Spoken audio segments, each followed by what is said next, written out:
Hey guys, welcome back to the channel. This is a story about what if Artemis give Naruto a weapon harem. Before I start, please support for more amazing content and do consider subscribing to my channel and share this video with your friends. This is written by Suprema Bandit and link in description and support writer. Let's start the video. Chapter 1. Mount Olympus, the center of godly world, hovering above the current heart of Western civilization, New York City. This was not just the place where gods and goddesses gathered to have their yearly meeting every winter solstice, the mountain was also called Paradise, with golden buildings and happy people. Located at the top of it was a large city containing the palaces for the Olympian gods, goddesses, and residences for many minor gods and other creatures of Greek mythology. But the greatest structure of Mount Olympus was the throne room, the Hall of the Gods. It was the place where the gods of Mount Olympus have their summer, winter solstice, and regular as well as emergency meetings. High above, the blue ceiling could be seen glittering with constellations. The thrones of the gods stand in a U around the hearth, starting with Zeus and Poseidon's thrones, as they are the most powerful Greek gods. From Zeus and Poseidon's thrones, the goddesses sit on the left side of the hearth and the other gods sit on the right side, and Hestia's hearth is in the center of the hall. Since no meeting was currently being held in the throne room, most of the Olympians, the 12 most powerful gods, were minding their own business all around the world or taking care of the domains that they represented. However, there was a god and a goddess currently sitting in the throne room, sitting on their respective thrones with a dark atmosphere surrounding them. The god was tall, imposing, and very muscular, with long black shoulder-length hair with a gray and black neatly trimmed beard. He had brilliant electrically blue eyes with a serious and proud but very handsome face. His attire was a dark blue pinstripe suit. This was Zeus, the Greek god of honor, justice, lightning, rain and the sky. He was the king of Olympus, the youngest son of the titans Kronos and Rhea, and the husband of the goddess Hera, who was sitting next to him with a face void of any emotion. Hera was the eldest daughter of Kronos and Rhea, whose long licorice black hair she inherited. She had a face of regal and unapproachable beauty like that of a supermodel on a fashion runway, and a pair of large, soft brown eyes that one could get lost in. She was the goddess of familial love, marriage, motherhood, women, and also the queen of Olympus.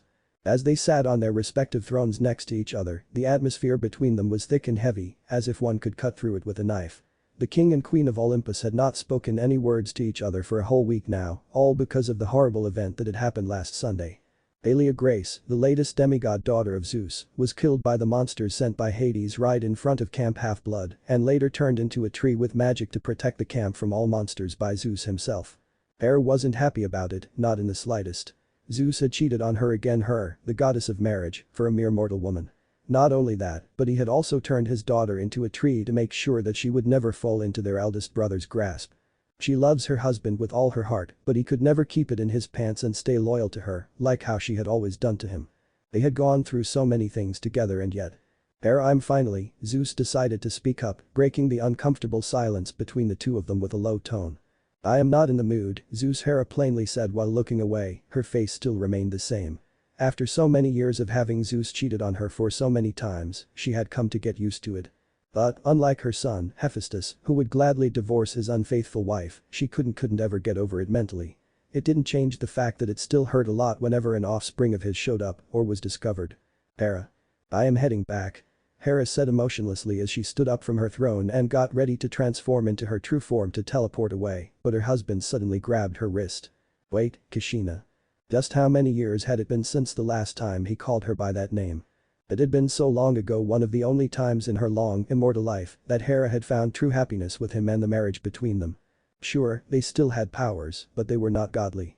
There were no divine responsibilities that they had to worry about, nothing, it was just the love between them, two regular mortals. Elemental nations, the place where their oldest ancestors, the primordial gods and goddesses had created a very long ago, separated from this world. It was the world where mortals called shinobi, or simply ninja in modern language, lived and worked, wielding a special energy called chakra, to bend the powers of nature to their will and do things only them, the gods and goddesses of this world, as well as their demigods' offsprings, could do. Beside the primordial gods themselves, only Zeus, Hera and their siblings knew about the place, as it was kept as top secret information from the other gods, who they deemed way too young and irresponsible to know about a world like that. Zeus, who had wanted to experience the life of the mortals of elemental nations, thought it might be a good idea for them to take some time off from the life of deities. At first, Hera did not think it was a good idea, for they were gods who had important works to take care of, but after being convinced by her husband, she had finally agreed to come with him, as long as there were just the two of them. With the powers of the Fates and Hecate, goddess of magic, who both agreed to help them, they were able to create artificial bodies to fuse their divine essences into, while temporarily suppressing their godly aspect as well as their powers, making them almost entirely humans. And with the powers of the Fates, Zeus and Hera were born into elemental nations as mortals, with the king of the Greek gods becoming a young man named Minato, while his wife was born into the Uzumaki clan, with her mortal name being Kushina. In order to conceal their true identities from other gods in the situation that they somehow discovered elemental nations by accident, Hecate had made sure that their mortal bodies did not look the same as they were as god and goddess. Despite her best efforts, however, the goddess of magic could not alter Zeus's appearance completely due to his immense power as the king of the Greek gods, leaving him with his brilliant electric blue eyes. He was, however, the god of drama, so Zeus was able to play into his character so much that Hera couldn't help but do the same with her new identity, to the point that there had been times that the two of them completely forgot who they really were. They had so much fun together. "Get your hand off me," Hera said coldly without even looking at her husband, "and don't you dare call me with that name again, Zeus." Even though they were gods, whose powers allowed them to control the aspects of life, Zeus and Hera were well aware of the fact that their authority was not absolute and they were restricted by the ancient rules that Chaos himself had written in order to keep them from doing exactly what they wanted. For them, everything came with a heavy price and the Fates themselves had warned them about it.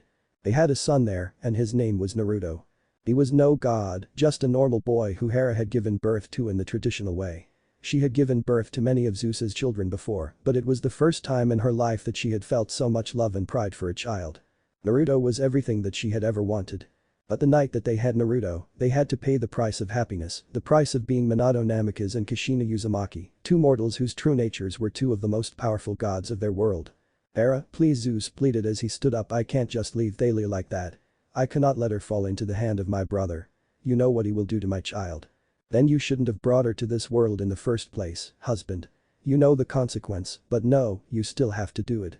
It was you who suggested the oath to your brother and yet, you broke it first." Hera turned around, her beautiful brown eyes radiating with power. "It was all your fault. I know.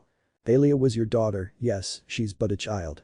She does not deserve such a life, such a tragic end. When are you going to realize that you always make the worst, stupidest decisions?" She spoke to him sternly, and even though her voice did not hold any emotion, even Zeus could tell that she was incredibly angry and was ready to explode at him for real. "And don't you dare forget that if it weren't for you, Naruto would still be alive." She finished with a tear falling from her left eye as she remembered her mortal son, her beautiful mortal son, who died the same day she cradled him in her arms for the first time. Iwubi, a creature so powerful his power easily rivaled Typhoon, Olympus's destroyer, also killed them that night. However, because they were gods in mortal bodies, what the tailed beast killed were simply their human aspects. Their divine essences remained and thus allowed them to return to life soon after. The first thing that they did as soon as they reformed had been heading back to Konoha and looking for their son, Naruto, who became the new vessel for Kyuubi, making him a Jinchuriki. Because Kushina, or Hera, were the previous vessel of the beast, knew better than anyone the difficult life of a vessel of a tailed beast, so she did not want her son to be raised in elemental nations, knowing full well that he would have a difficult life ahead of him if he stayed there. She had wanted to raise him on Earth, not just because she did not want such a life for her son, but also because he was the clearest proof that Zeus and Hera worked and there was genuine love between the two of them. But when they came back to Konoha, Sarutobi Hiruzen, one of the only people that they had revealed their true existences to, had told them that he was dead. Their son Naruto was dead. Of course Hera did not believe it. With her godly powers, she had threatened to kill the old monkey and everyone he held dear, including Konoha itself, for the lie that he had said. But when she looked into his mind and saw Sarutobi laid a small coffin down the hole between the graves of Minato and Kushina, she could not hold it anymore and broke down into tears. Even worse, she couldn't come to Elemental Nation's underworld to see him or to hold him in her arms because it was not the same as theirs. Elemental Nation's underworld was out of order and there was no Elysium, no mercy was ever shown there, just the worst punishment for the souls that had committed crime in life and simple afterlife for the innocent like her baby. Zeus wasn't any better than her. He had tried to act tough, for he had a pride and an ego that was unmatched by any man or gods. But the death of his mortal son, who was very special to him, had been too much for even the prideful king of the Greek gods to handle. For the first time ever, Zeus had broken down into tears and called for Naruto in vain. After that night, they both swore to never return to Elemental Nations, for they were well aware of the fact that it would only bring them the worst memories. Sure, they had had their moments of happiness, but the pain of losing their son was too much for either of them to handle. Hera locked herself in her palace for days, then weeks and then months and then years. She had never experienced the death of one of her children before, as all of them were gods or goddesses. But it broke her heart just to remember about Naruto. Do not try to vindicate yourself, Zeus, I know you better than anyone. Hera looked away, she didn't want to look into his eyes now. They were the same eyes as those of their son, who had inherited his father's trademark eyes. You sealed the Kyuubi in Naruto, and that was the reason why he was dead. It was all because of you. I don't have anything to justify myself, but you know that I don't have a choice, Hera. I did what I must, as a shinobi and the leader of Konoha. Zeus said firmly, and Hera decided to not say anything in return, knowing that she could not argue. Shinobi, she still remembered the meaning of that word. But before neither of them could speak up again, the entire throne room was shaken violently by a massive wave of power. All over Olympus, the gods and goddesses had no choice but to stop whatever they were doing and looked up in shock when they felt such a powerful feeling. All the minor gods were confused by it, the 12 Olympian, especially the eldest 6, knew the feeling very well. It had happened once before, many millennia ago. It was the feeling that they would all feel when a human transcended the boundary between mortals and gods and utilized a power that was on par with a primordial being. Such a fact was almost impossible. Zeus. I know. Nodding his head at his wife and deciding to leave their personal issues for a later time, Zeus summoned his master bolt and launched a massive bolt of lightning to the sky, summoning the other Olympians, even his eldest brother Hades, who was not welcomed on Olympus except for the winter solstice event. In flashes of light, all 12 appeared in the throne room, with many looking at their king in confusion. Poseidon and Hades were the only ones who immediately took their seats, knowing full well that they would want to sit down to take in whatever that was happening. Despite not being an Olympian and no longer had a seat among them, it did not take long for Hestia, the goddess of the hearth, to arrive and sit down at her usual place beside the center hearth, with no one questioning her arrival, despite it being an emergency meeting of the 12 Olympians. Olympians. Zeus spoke up with a thunderous voice after every other Olympian had taken their seats and looked at him in expectation. I am sure that you know why I have summoned you here tonight. We are all here to discuss the wave of energy and the feeling that you have felt just a moment ago. What was it, father? Athena, the goddess of war and wisdom, asked in a curious tone. In all my immortal life, I have never felt something like that. I have already tried to look for it in the ancient records. Please, Athena, we don't need you to rant about your library and your books right now. Ares interrupted with a tone full of boredom and a dismissive wave of his hand. You have a death wish, Ares? The goddess of war asked while glaring at her half-brother dangerously. You want to fight? Enough, both of you. Zeus warned them firmly, causing the two deities of war to look away from each other. Now is not the time for your usual bickering. We have a more important matter to care for.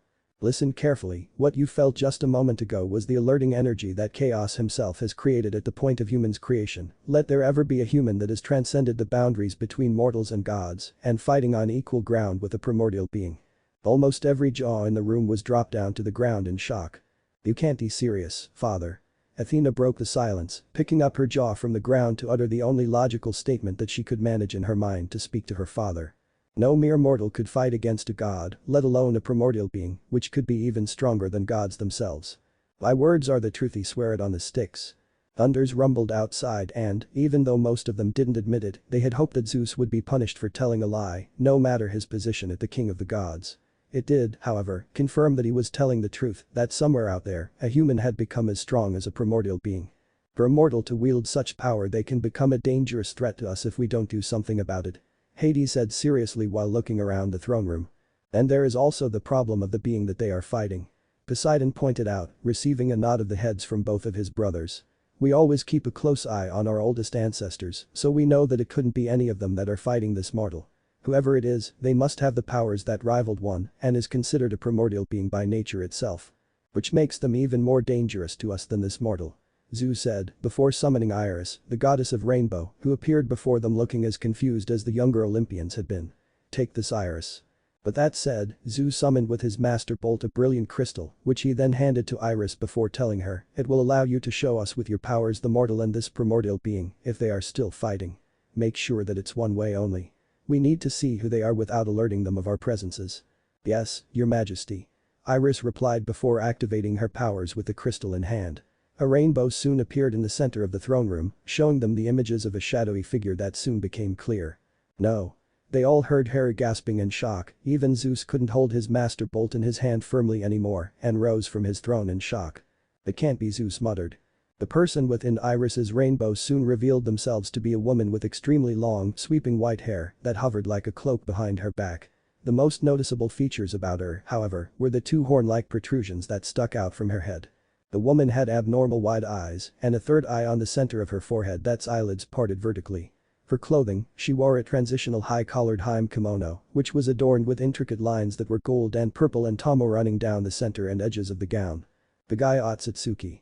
Poseidon muttered in absolute horror, with Hades, Demeter and Hestia sharing a similar expression. Father, who is she?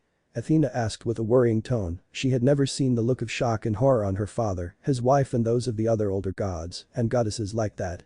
Kaguya Otsutsuki, a otherworldly woman who attained primordial-leveled powers by eating the fruit of the world tree, becoming as strong, if not stronger than even some of our ancestors. Poseidon informed them, making every other Olympians widen their eyes in shock. But since she wasn't born a deity, her mortal mind cannot comprehend such power, and she had grown despotic.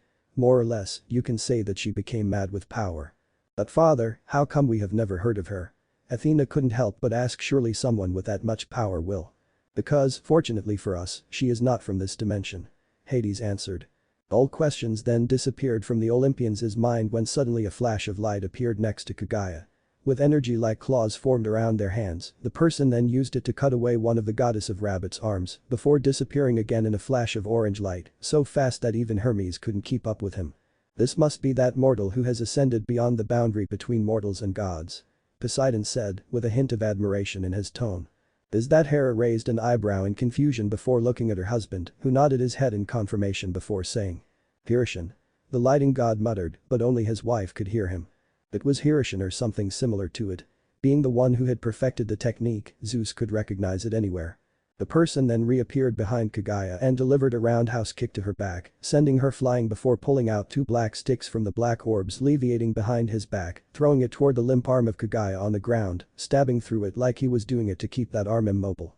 They finally got a glimpse of the mortal who was fighting Kaguya head-on, which made Zeus and Hera widen their eyes in utter shock.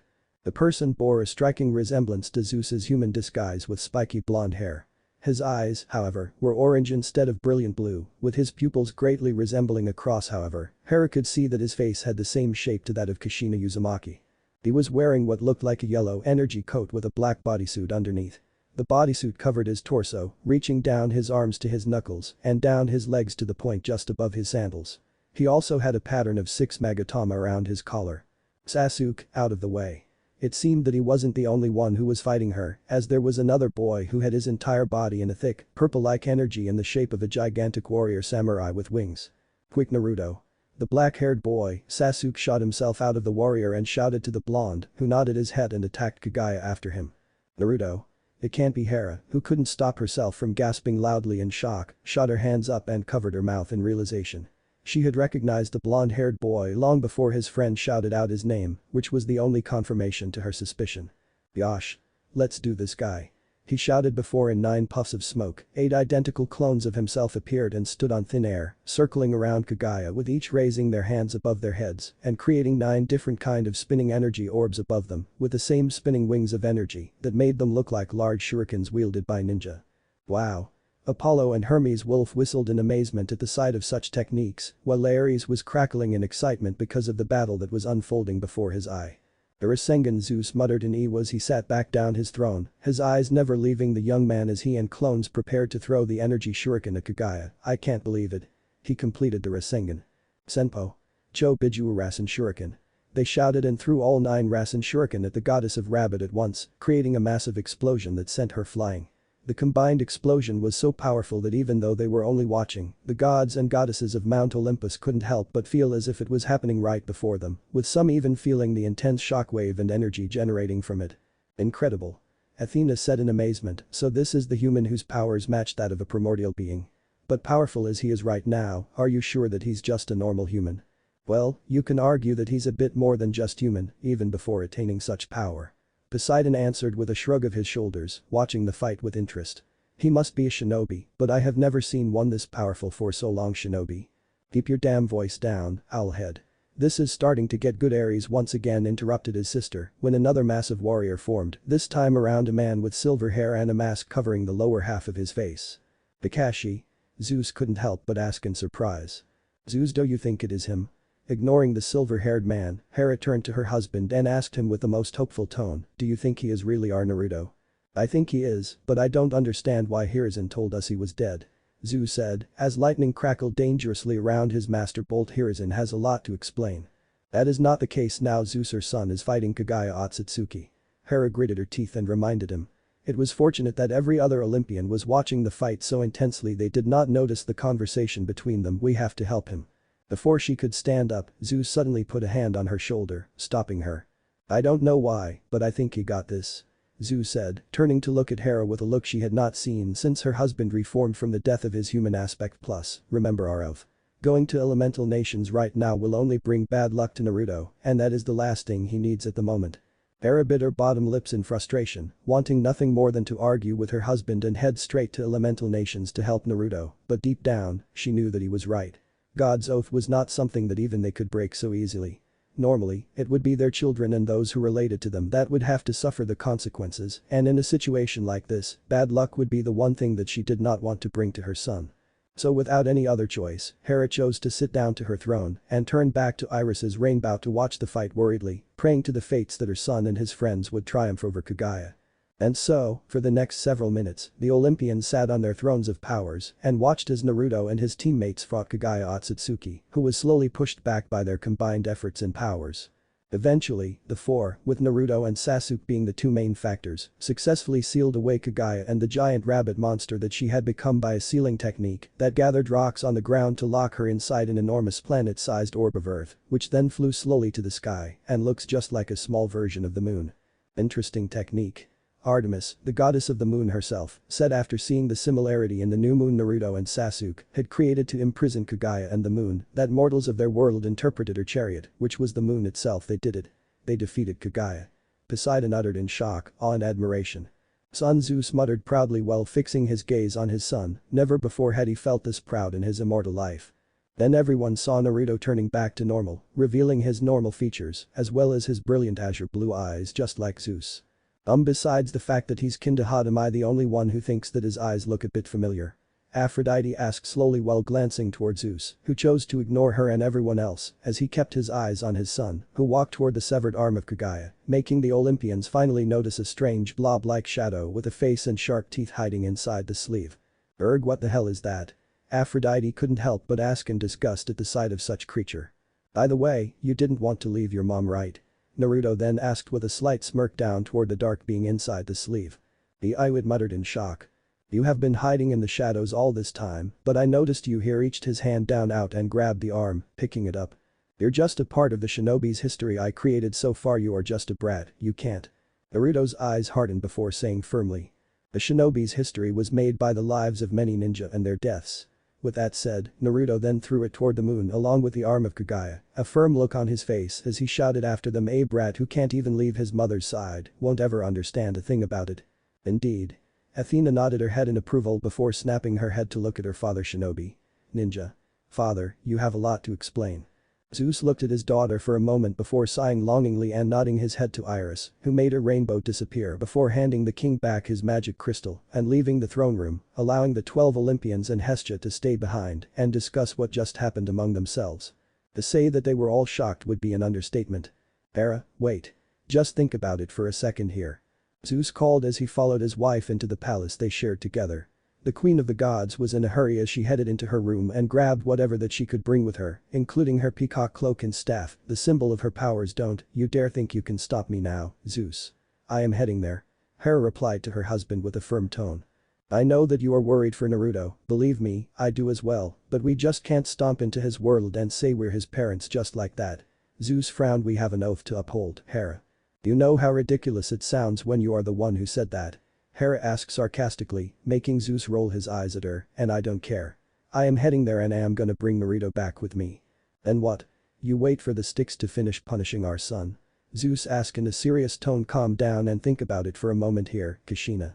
We swore to Styx that we would never return to elemental nations, so the moment that we put our foot back on its earth, Styx would turn her attention to Naruto. He might be powerful now, him defeating Kaguya is the clear proof of that, but there are punishments that even one as powerful as a primordial being cannot avoid.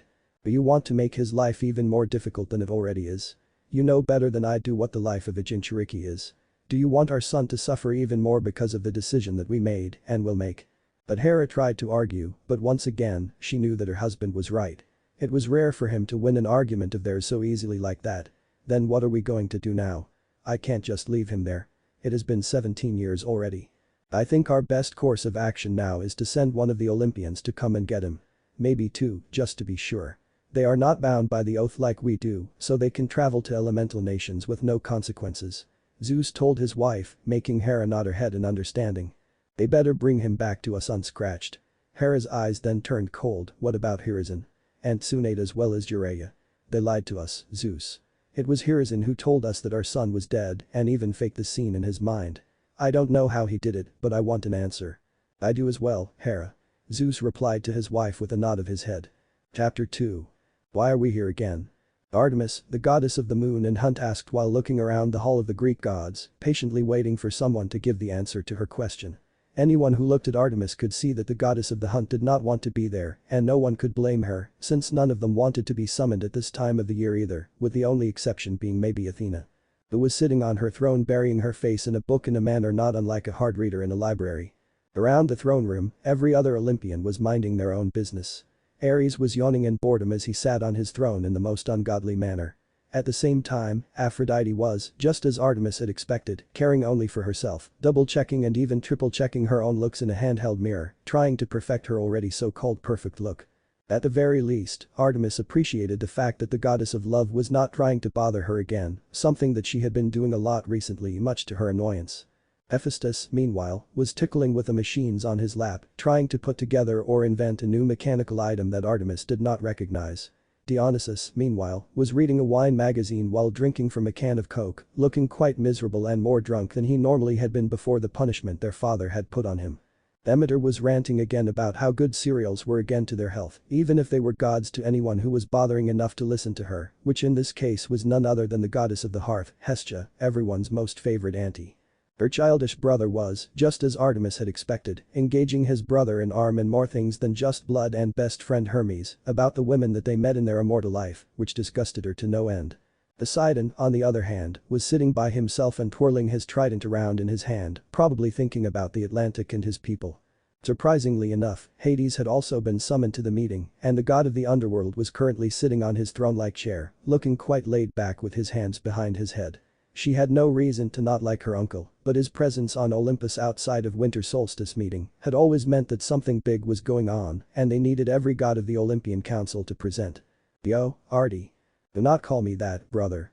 Apollo's face instantly lost its color when a knife flew past his head, missing his cheek by only an inch and stabbing into the backrest of his throne. Artemis, please try not to murder your brother here. Poseidon spoke with an amused chuckle. It was him who had changed the trajectory of the knife in the air and saved Apollo the trouble of having to use his own power on himself.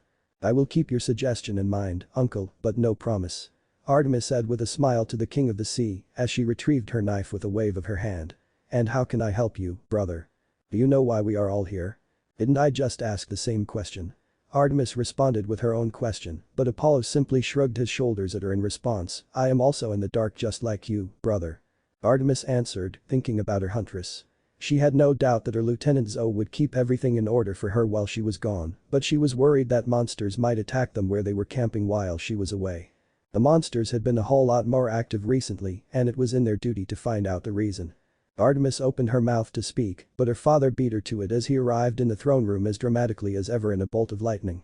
Standing beside him was none other than his wife, the queen of the Greek gods, who had a strange look of worries on her face. The beauty that could even rival Aphrodite herself was totally in ruin. Her hair was a mess, and her white dress was messy and taken carelessly. It was Artemis's first time seeing the queen like that. She respected the queen, but she did not like her either for the mistreatment she and her brother had had to deal with since the moment that Zeus could not keep it in his pants and wooed their mother. What happened? Aphrodite could not help but ask, looking away from her mirror for the first time. You're a mess, Hera. But the normally short-tempered goddess chose to not say anything in response, simply ignoring the goddess of love as she walked to her throne and sat down. Want me to help you fix your look? No. Alright then.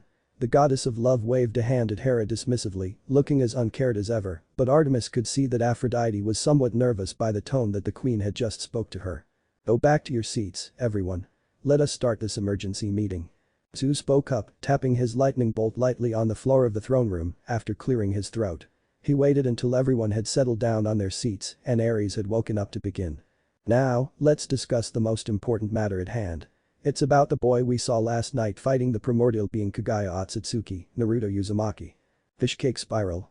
Apollo asked, raising an eyebrow in wonder before grinning broadly and nudging Hermes with his right elbow. Heh, sounds like him and I are gonna be good friends. What about him? Ares asked with another yawn. Before we begin, Ares. You should know that. He is your little brother. Hera interrupted her husband, speaking up for the first time and made Ares along with the rest of the Olympian Council gasp in surprise. However, it was for a different reason. Man, not again, Apollo groaned, throwing his hands in the air in defeat. Wow, talk about keeping an oath. Aphrodite giggled playfully in amusement. I am not surprised. Hades spoke as he glared at his brother. Brother? Poseidon bellowed as he shot up from his seat and stood facing his youngest brother with power radiating from not just his trident but also his whole body. You broke the oath twice. Explain yourself. Wanna say anything before I send some underworld folks after him wherever he is, little brother? Hades asked absently. He was a lot less surprised and angry than he thought he would be. Maybe he had just already seen it coming. He defeated a primordial being, as if those monsters from the underworld are gonna give him trouble. Demeter reasonably pointed out, making Hades shrug his shoulders. Won't stop me from trying though. That boy is a threat for not just being a potential child of prophecy, but for the unimagined power that he poses. It is just like you said, sister, he defeated a primordial being. Is it not already worrisome enough? Hades reminded them all, whether you like it or not, he cannot be kept alive. We gotta do something about it. He's also my son. Right, then that make him even more worry. What? Hades nodded his head in understanding before widening his eyes in shock at what he had just heard and gasped, looking at Hera as she sat on her throne and tapped her foot on the floor rather impatiently. So you are saying he's fully my brother? Hephaestus asked, looking at Ares and then back at his mother or brother. Yes, he is, Hephaestus. Hera answered with a sigh before glancing over to Zeus and giving him a meaningful look as if urging him to be quick. Ahem, allow me to tell you a story. Kinda unnecessary dramatic, father. Ignoring Apollo's remark, Zeus began to tell them all the story. The story of elemental nations and how it all began, from the day that Kaguya ate the fruit of the world tree, originally the Juubi itself, whose power was far more terrifying than anything that they all could ever imagine, and attained otherworldly godhood. She then gave birth to two sons, who defeated their mother for the tyrant that she had become. Hagoromo, the younger son, later became the creator of shinobi and their arts, ninjutsu, which led to the creation of the ninja world and the great nations of shinobi. He then told them about the many wars between ninjas, starting with the first, then the second and the third, eventually leading to the births of many shinobi villages by uniting clans of ninja together. Then he told them about his short but eventful journey there with Hera, with the help of the Fates and Hecate, how they had become Minato Namikaze and Kushina Uzumaki, who both grew up in Konoha and lived their life as shinobi of the villages before marrying each other, giving birth to a son whose name was Naruto. It was then that he began to tell them what had happened the night that their mortal self died. Even though Zeus had tried his best, the story was still incredibly hard for him to tell because it was not something he nor his wife wished to ever relive again. He thought he had lost a great son that night, but it turned out that the boy was still alive and grew up to be an amazing young man and a powerful shinobi. In the end, no one dared to say a word, not even Ares. As much as Artemis wished to deny it, she was in shock. It would be much easier for me to summon Mnemosyne and have her show you all our memories, but it will take a lot of time to watch. Zeus then said after finishing the story. But we need to talk about the reason that I have summoned I call you here. You wish to bring Naruto Uzumaki here, don't you, father? Athena asked, having come to the conclusion the moment that she found out who Naruto was. She was also the first member of the Olympian Council to collect her composure, as the rest was still trying to process all the information that they had just been given, too shocked to even say a word. You're correct, Athena. We swore to the Styx the night our mortal selves died that we would never return to elemental nations, so we need one of you to go there and retrieve Naruto for us. Zeus spoke to Athena, making the goddess of wisdom nod her head in understanding, having expected as much. Allow me to go, Father. Ares shot up from his seat and volunteered instantly with a bloodthirsty grin. I shall bring little brother Naruto back to Olympus. In one piece? I think not. Hermes pointed out while Apollo snorted, and I am not talking about him. You think I will lose to him? Duh. Apollo and Hermes spoke at the same time, after looking at each other. How about you allow me to go? Artemis was not surprised to see Aphrodite then volunteering herself, raising her hand in the air and speaking in a sing-song voice. I am good with people, so why don't you let me bring Naruto here? I am sure that he can use a guide like me. I think we can both go also. Apollo said, with Hermes nodding his head in agreement. Who can bring Naruto back to our world faster than the fastest duo of Olympus? He asked dramatically, his whole body glowing like the sun, making Artemis cover her eyes with a hand as he got up and high-fived Hermes. Well, I am very glad that there are so many volunteers, Zeus said, while Hera could shake her head while looking around the throne room in slight disappointment and annoyance. It appeared that no one wanted to bring Naruto to Olympus because it was his rightful home, and it was something she had fully expected before going to the meeting. But last night, Hera and I had decided the most suitable choices for this mission. Athena and Artemis, please come forward. What? Was all Artemis could utter in surprise when her father called for her name. Fair enough. The goddess of wisdom, on the other hand, nodded her head, closing the book on her lap and stood up from her seat, having fully expected her father to choose her and her sister. She had nothing against it, and not to mention that it would be a great opportunity for her to see elemental nations with her own eyes. Father, may I know why you have chosen me for the job? Artemis decided to ask while looking at her father. Artemis, you are my best tracker. Elemental nations is a massive world. It's far larger than ours. Hera and I can teleport you to Konoha, but we need you to help your sister track down Naruto and bring him back as soon as possible, just in case he's not in the village and has gone off on a mission somewhere else. He's a shinobi. My decision is final, Artemis. Zeus spoke up before Artemis could open her mouth to speak anything again, making her blow a strand of her auburn hair away from her face in annoyance. If you're worried about your hunters, send them to Camp Half-Blood and have them stay there for the time being. Make haste, you two. If there is nothing more to talk about, then this council is dismissed. With that announcement from the king, most of the Olympians got up from their seats, with Hades and Poseidon bidding a quick apology for their youngest brother for flipping out at him earlier before teleporting away. A few, however, continued to remain. I will go make the preparation. I will meet with you later, sister. Athena spoke to Artemis before flashing away herself, leaving Artemis to be the only one left in the throne room besides Zeus and Hera. Strapping her hunting knife into its holster, the goddess of the hunt then stood up and walked toward her father, but to her surprise, she was stopped by none other than Hera, who grabbed her hands and spoke to her with a pleading look in her eyes. Artemis, please bring Naruto back to me as soon as you can. Hera spoke, making Artemis widen her eyes. I know after everything I have done to you, your brother and your mother, I do not deserve to ask you anything, but please bring my son back to Olympus. Artemis became puzzled.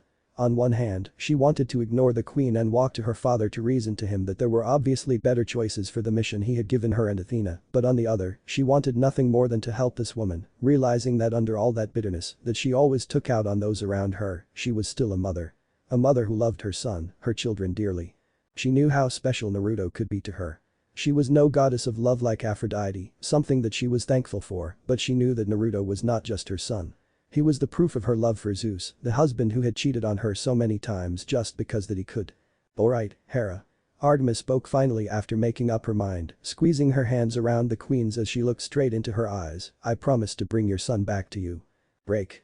With a sad look on his face, Naruto put on his black attire, standing in front of the mirror in his room. A week had passed since the end of the Fourth Great Shinobi War, yet, villagers and shinobi all around the world were still burying their beloved fallen comrades, friends, fathers, mothers, brothers, sisters, sons in grief. Thousands of shinobi had lost their lives in the war. Some Naruto knew, but many others he hated himself for not at least knowing their names. Everyone would be there for the funerals, even Sasuke. Standing beside his friends and comrades, Naruto remained silent as he looked at the new names that had been carved on the stone. He did not know what to say and could only stand there with a bunch of flowers in hands. Each flower was for each shinobi of Konoha who had fallen down on the battlefield. But after the rain, the sun would once again rise. A new day had started. A new beginning. What? What do you mean I cannot become the Hokage just yet? Naruto asked in surprise with a dramatic look on his face, one hand holding his head. The other one would have been used to do the same thing, but it was no longer there, having been blown up during the final clash in his battle against Sasuke. Keep your damn voice down, brat. It is still way too early in the morning for you to shout. Tsunade scoffed in annoyance as she glared at Naruto, while her assistant Shizune could only laugh softly in nervousness while standing behind her and watching the argument between the fifth and Naruto, and my decision is final. Kakashi Haddock will be the Rakudame Hokage of Konoha. You can work to earn your seat next time. But why not me? He groaned. Standing next to him was Kakashi, who was giving Naruto his trademark eyes smile while holding his shoulder comfortingly. I thought after the war. Yes, you are the hero of the Shinobi World now, Naruto. Many people will think that you deserve to become Hokage more than anyone in this village. Tsunade spoke as she got up and walked around the table to reach her godson. But you're still way too young for the seat and the hat to handle the tremendous responsibility of it. I am giving you time to be ready for it, Naruto, not just physically but mentally as well. Saying that, Tsunade then pulled out a bottle of sake from under her jacket, shocking Shizune, as she was sure that she had thrown them all away now. Let's just go to have a drink to celebrate the day I finally escaped from this job. But that said, Tsunade wrapped her free arm around Naruto's neck and pulled him out of the room using her ridiculous strength, with Kakashi and Shizune following closely behind them.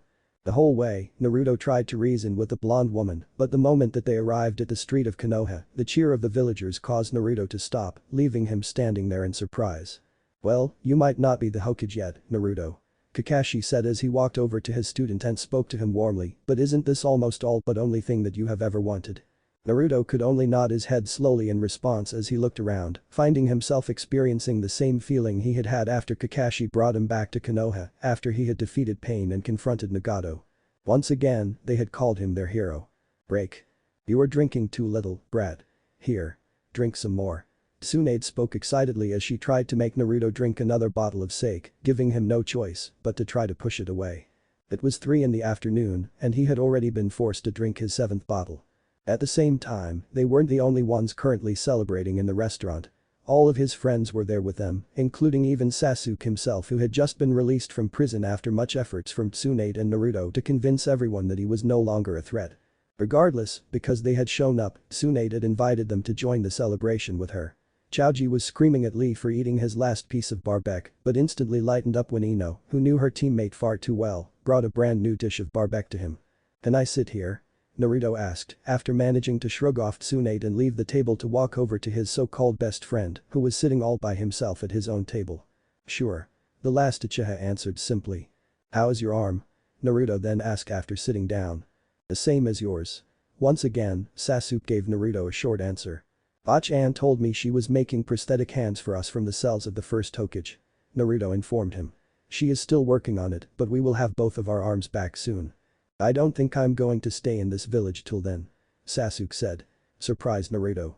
Hey, don't tell me you're thinking about becoming a missing nin again, he said, looking at Sakura who he knew had been sneaking glances at Sasuke for the past few minutes. There are people who won't accept it if you are just gonna leave again, you know. I need to find my own path, Naruto. Not to mention it will be better for us all. I don't hang out around the village often. Sasuke answered before he decided to ask what about you? What are you going to do now? At that, both young men turned their head to the Hokage monument where a new face was being carved onto it. I am going to train and study harder. My dream is to become the Hokage and that hasn't changed. Naruto said with a determined expression on his face. I see. Pouring some sake into an empty cup, Sasuke then pushed it toward his blonde-haired friend before picking up his own cup and holding it out toward him. So, for the Ninadame Hokage. Yeah, for me. Naruto grinned. At the same time training ground 44, the Forest of Death. The bolt of lightning then shot down from the sky and struck an empty spoke between trees. From there, 3 women emerged, the first being none other than the virgin goddess of the hunt and moon herself, Artemis, dressed in a white shirt, silver jackets and black jeans to go with black combat boots. On her back was a quiver filled with silver arrows emitting a moonlight glow, while in her hand was a beautiful silver bow that was radiating a tremendous amount of raw power. Is this the place? Artemis asked, looking at her older sister who was looking around in wonder. Standing beside them both was a girl who was dressed in almost the same outfit as Artemis did, with the only exception being the camo pants. She was also a tall, graceful and gorgeously beautiful young woman with dark brown eyes, a slightly upturned nose and copper-colored skin. I think we are. Athena finally answered, nodding her head to her sister. What nature? Zoe, the lieutenant of the Hunt of Artemis, spoke in amazement while looking around this forest. It's breathtaking. Artemis could only nod her head to her lieutenant and best friend in agreement while looking around the place herself. Being the goddess of wildlife, she had a powerful connection to the nature around her and she could feel a very powerful natural energy within the forest, reminding her of Earth before mortals invented machines and started cutting down trees for their own profits. Sister, are we close to Konoha? I believe we are actually inside Konoha. This must be the forest training ground that father mentioned. Athena spoke as she walked around ahead of both Artemis and her hunter and brought out from her back pocket a map of Konoha, which her father had given to her before teleporting them to the place. It seems we need to go this way to get to the village. From there, we can look for father and Lady Hera's old home, where Naruto Uzumaki lives. Very well. Artemis said, and together, the three of them headed out of the forest of death, with Athena having no trouble keeping up with two incredibly agile hunters who had spent thousands of years fighting in the wild, being the goddess of war herself. During their journey, they had an unpleasant encounter with a giant centipede, but it was quickly shot down by Artemis and Zeus before it could do anything. On the other hand, they also had many pleasant meetings with the animals of the forest, which all had incredible sizes. Artemis, the goddess of wildlife, did not have much trouble befriending them and asking them for directions, which they were more than willing to provide after finding out who she was. When the village came into view, Athena stopped them and spoke up. "From here, we should be a bit careful. I know that you two are more than capable of taking care of yourselves, but we must try to stay away from troubles as much as possible, especially unwanted encounters with the shinobi. Some of them can do feats that even the strongest demigods could not hope to compare. Let's keep to the shadows then." With that said, Artemis, Zeus and Athena entered the village, using alleys and corners to hide from attention, while traversing the street of Konoha, skillfully avoiding the eyes of the mortal villagers. As soon as they stepped into the village, the group of goddesses and huntress got a lot of attention from the villagers, because it wasn't every day they got women as beautiful as they are walking in the village.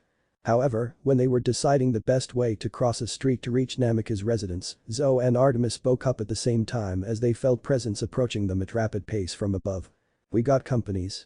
They all spun around and saw a ninja wearing a bird mask appearing in front of them, with two more accompanying him from behind. With the exceptions of the masks, they all wore a type of uniform, which consisted of black clothing, a grey flak jacket, metal arm guards and gloves, ninja sandals with spike, 3 ninja pouches on their back waist, a signature spiral tattoo on their shoulder and sword on their back. "Who are you and what is your intention?" The bird mask shinobi, an Anbu, asked in a dead serious tone. "Let me handle this."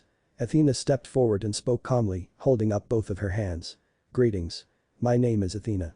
My name is Athena and this is Artemis and Zeus Nightshade. We're friends of Minato Namikaze and Kushina Uzumaki, your yondaime Hokage and his wife." The Anbu captain's eyes widened behind his mask at the introduction, but visibly he made no bodily reaction to show them what he was feeling. At the same time, he could tell that the woman was not lying. "Our superiors will decide if you're speaking the truth or not." Calmly, he replied to them, "If you do not mind, please follow us peacefully. We will escort you to the ones in charge." "Very well then." Athena turned to the two eternal maidens and translated everything she had just said to them, having been speaking to them in their languages, which he had been learning. "He wants us to come with him." Artemis nodded her head in understanding and removed her quiver from her back, making Zeus do the same, the both of them understanding very well that they would have to give their weapons to secure some trust from the other party.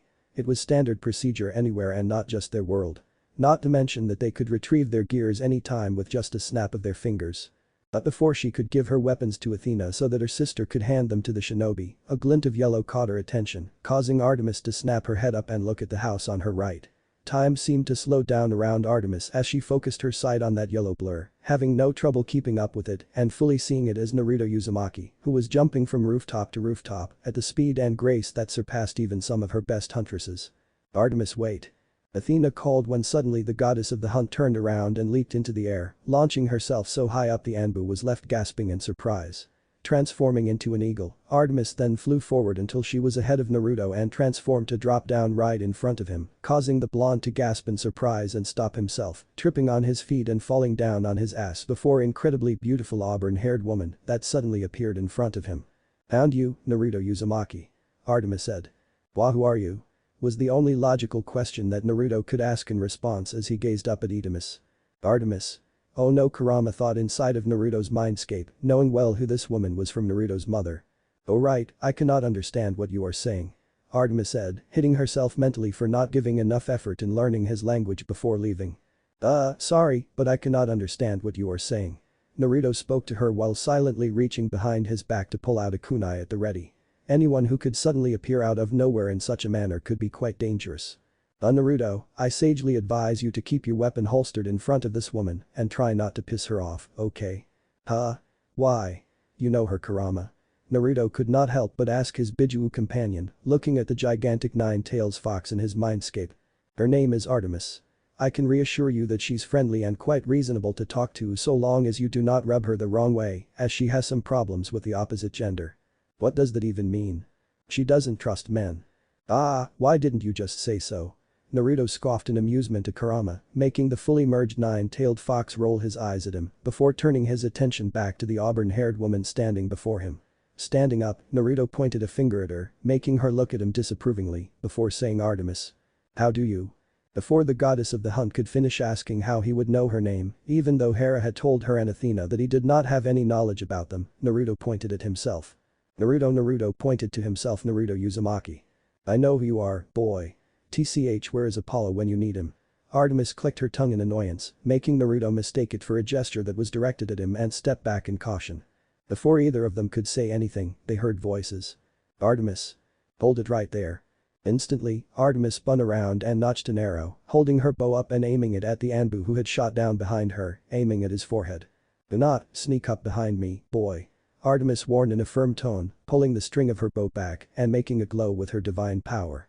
Before she could say anything, a whole group of Anbu then appeared around her and Naruto, looking alarmingly at the auburn-haired woman who did not look worried as she glanced around before seeing Athena coming toward her with Zoe, the two of them being chased by a team of shinobi, using Aegis to knock away the throwing weapons that were thrown at them as warnings. Whoa, easy there, you guys. Naruto called out as he stepped forward, pushing Artemis back with his hand, just as Athena and Zoe arrived at Artemis's side, with the lieutenant huntress immediately backing her mistress up with her own bow and arrows. Everyone, calm down. Naruto-san, these women, they. Naruto Uzumaki, we are friends with your parents. Before the Anbu leader could inform Naruto of the situation, Athena spoke hurriedly to the blonde in his language, making him widen his eyes in surprise and immediately turn his head to look at her. At the same time, still with Artemis aiming her arrow at his forehead, the Anbu leader held up his hand and made a signal for his squad to lower their weapons, but at the same time keeping their guard up. You know my parents? He asked. It's not strange for people to claim to know his parents, now that the truth about him being the son of the fourth Hokage and his wife, Kushina Uzumaki, one of the former last surviving member of the Uzumaki clan, had gotten out, but he could not help but feel that there were more to her claim that meet the eyes. What do you mean when you say you know my parents? Who are you? The blonde continued to ask. Before answering his question, Athena looked firmly at Artemis, who narrowed her eyes at the Anbu around her, before lowering her weapon along with Zoe, causing her bow to stop blowing. My name is Athena. Naruto, we are here to bring you back to your parents. The truth is that they are still alive. Athena answered him, shocking everyone standing in the area, and Artemis and we are your sisters. Chapter 3. Hey Naruto, don't take it too seriously, but your sisters are freaking hot. Be nice, Kiba. Naruto scoffed lightly and spoke to Kiba with a roll of his eyes, but it only made the smile on his face get wider. As much as he had his doubts just like everyone else, it would be an understatement to say that Kiba had been shocked to learn that the two out of the three incredibly beautiful and attractive girls, currently standing only a few feet in front of them, had claimed themselves to be the sisters of the hero of the Shinobi World. Though, nothing could surprise him more than the claim that Minato Namikaze, the fourth Hokage of Konoha, and his wife Kushina Uzumaki, were both still alive. And they are not my sisters. But even if they are really not, they are still hot. Woof.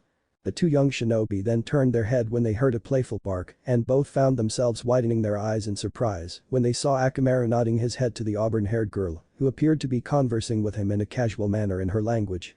Is she talking to Akamaru? Kiba asked in shock before looking at Artemis, who reached a hand out and petted Akamaru softly on his head.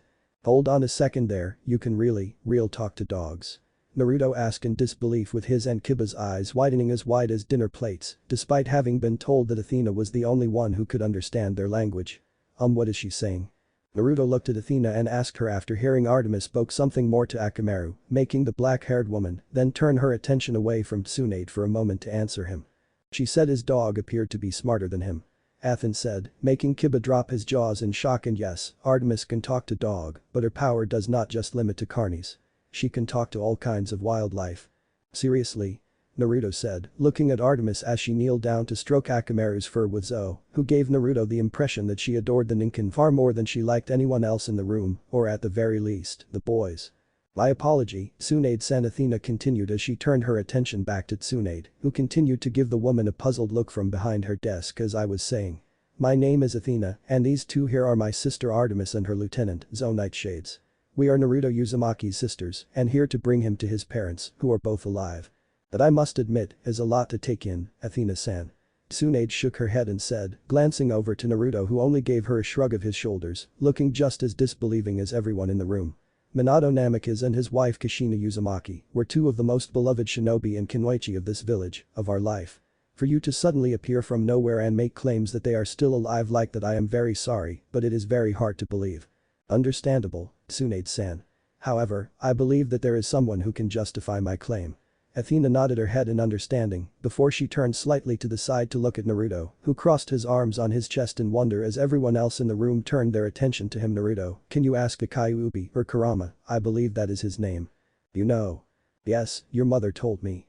Athena nodded her head in confirmation, making Naruto look at her for a second before closing his slightly opening mouth in surprise to move his consciousness into his mindscape, finding himself standing before Kurama, who was also scratching his chin in wonder. So, are they telling the truth, Kurama? Unfortunately, she is telling the truth. Kyuubi told Naruto, your parents are alive and well. What? He asked in shock, both at the outside and inside world. How can that be possible? And why didn't you tell me if you have known this the whole time? I wanted to, but I also wanted to give you some time to collect yourself after the war. I figured a few weeks after the funeral would be a good time. Kurama answered, making Naruto widen his eyes slightly before calming down, finding his reason to be reasonable as he could still remember, and for your information, the knowledge and memories that I had about your parents just happened to be split to the other me. It was only after fusing with him that I remembered that your parents were really alive. I see. Naruto nodded his head in understanding of Kurama before returning to the real world, looking at Athena to ask her, so my parents are alive. How were they alive again? Because they are not humans, or in our terms, mortals. Naruto, your parents are the king and queen of the Greek gods. Athena answered, and her words made everyone in the room gasp and widen their eyes in shock, with no one more so than Naruto himself, who could not stop looking at Athena, as if she had just grown a second head, instead of dropping that piece of information on him.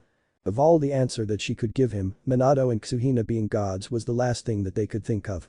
About 40 years ago, your parents came to this world to rekindle their marriage and start everything over not as gods, but as mortals. With the help of the Fates and Hecate, the goddess of magic from our world, they created mortal artificial bodies for themselves and blent in this world. Athena explained, and she raised her hand to create a projection of the king and queen of the Greek gods in the room, each standing alongside their mortal selves, who then joined with them to create a singular being in a bright flash of light. The display left Naruto and everyone completely speechless, even though it was far from the most impressive thing that they had ever seen, and also did not prove anything. Our father, Zeus, the king of the Greek gods and the Olympians, god of lightning and skies, became the man that you hear all addressed as the Yondaime Hokage, Minato Namikaze. Meanwhile, his wife Hera, the Olympian goddess of family and marriage, became Kushina Uzumaki. After that, Athena made the projection she created disappear, remaining silent with her sister, in order to give the mortals time to take it all in, as no one knew what to say about what they had just heard and witnessed. Kurama. Naruto whispered. Yes, Naruto. As hard to believe as it is, everything she just said to you was the truth. The orange-tailed beast answered with a solemn nod of his head, making Naruto look down. I need a moment. Naruto said with his hands reaching out to stop Kiba and Shino when the two tried to help him as he stumbled back, at the same time giving Hinata a weak smile when she tried to do the same. I know it's incredibly hard for you to believe it, Naruto, but I swear it on the sticks that I am telling the truth. And in that moment, the sky rumbled, causing the shinobi to widen their eyes in shock. And if you need further proof. But that said, Athena raised a hand and summoned a bronze spear, causing the Anbu to instantly appear around her, with Naruto and teammate becoming alerted at the sight of the weapon. But the black-haired woman did not use it to attack any of them and instead turned the spear to the palm of her other hand as she held it out for all to see. You see, Naruto, you are immortal because you were born from the mortal selves of your parents. Athena then pressed the blade of her spear down her palm and slid it back a little to make a shallow cut, but I was born a goddess, and as a deity, my blood is not the same as yours. But that said, Athena raised her hand and showed them her palm, showing them the cut where a glowing golden liquid was trickling down, much to the shock of the shinobi in the room. This is Ichir, the blood of a god, and I am the goddess of wisdom and war. After a moment, the cut suddenly healed itself, and Athena simply wiped her Ichir away with a handkerchief, which she had magically summoned after making the spear disappear. Artemis is goddess of the moon, hunt, maiden and wilderness. The goddess of wisdom then continued her introduction, and to show them the proof that she was indeed what she had been introduced as, Artemis caused the sky to turn dark and the moon to appear, glowing brighter than anyone had ever seen in their life for a brief moment. However, those few seconds of the darkened sky and the full moon right in the middle of the day was far more than enough to cause the villagers of Konoha to look up in confusion, but only the shinobi and Kunoichi inside the Hokage office knew what was happening. Even so, they could stop themselves from gasping like fishes on water. Kurenai, who was acknowledged as one of the best ninjutsu users in the village, could tell that what they had just seen was no illusion, even though it had happened too fast for her to collect herself and try to dispel it. A bit too far, sister, and unnecessary. These ninjas have techniques that allow them to create illusions like that, so you can't convince them by showing them your powers in such a manner. Athena spoke to Artemis, who simply shrugged her shoulders in response before she turned back to Naruto to speak to him. And if you still need further proof, I believe someone other than Kurama holds the answers to every question that you have. But that said, Athena then looked at Tsunade, who was still trying to collect herself and comprehend what happened, and spoke to her. If it's possible, Tsunade-san, I would like to talk to this man whose name is Hiruzen Sarutobi. I believe he is your teacher and predecessor. You are correct, Athena-sama, but unfortunately after a moment of silence, Tsunade finally spoke up in a more respectful tone than she had before, showing everyone that she had accepted the fact that the two women standing in front of her were indeed goddesses. Sarutobi-sensei passed away 2 years ago. He was killed by another student of his during an invasion against our village. What about Jiraiya? Zuminato-sensei? Athena asked, but it was Naruto who answered. He died also. The blonde said in a low tone, and that was enough for Athena to know that she had mentioned someone that Naruto held dearly. I see, so everyone who might hold the answers to your questions are gone. Sadly, those are the only people that Minato and Kushina trust with their secrets. Athena said with a small sigh before turning to Naruto to explain to speak to him. A couple of weeks ago, you fought against this Kaguya Otsutsuki, correct? Yeah. Naruto nodded his head. What about her? Well, your father had magical measures set up to alarm us of individuals who might have the strength to overthrow Olympus, where we're from. Athena answered, and a few weeks ago, your fight against Kaguya has released so much power that it could be felt across all realms and set off our alarm. We tried to locate the source and we saw you fighting Kaguya. That was how your parents found out that you were alive, Naruto. Wait, what do you mean that they found out that I was alive? Naruto asked with an arching eyebrow. I still don't know the full story, but they believed that you were dead. They were both in so much grief that they refused to return to this realm after that night, the night that their mortal selves died.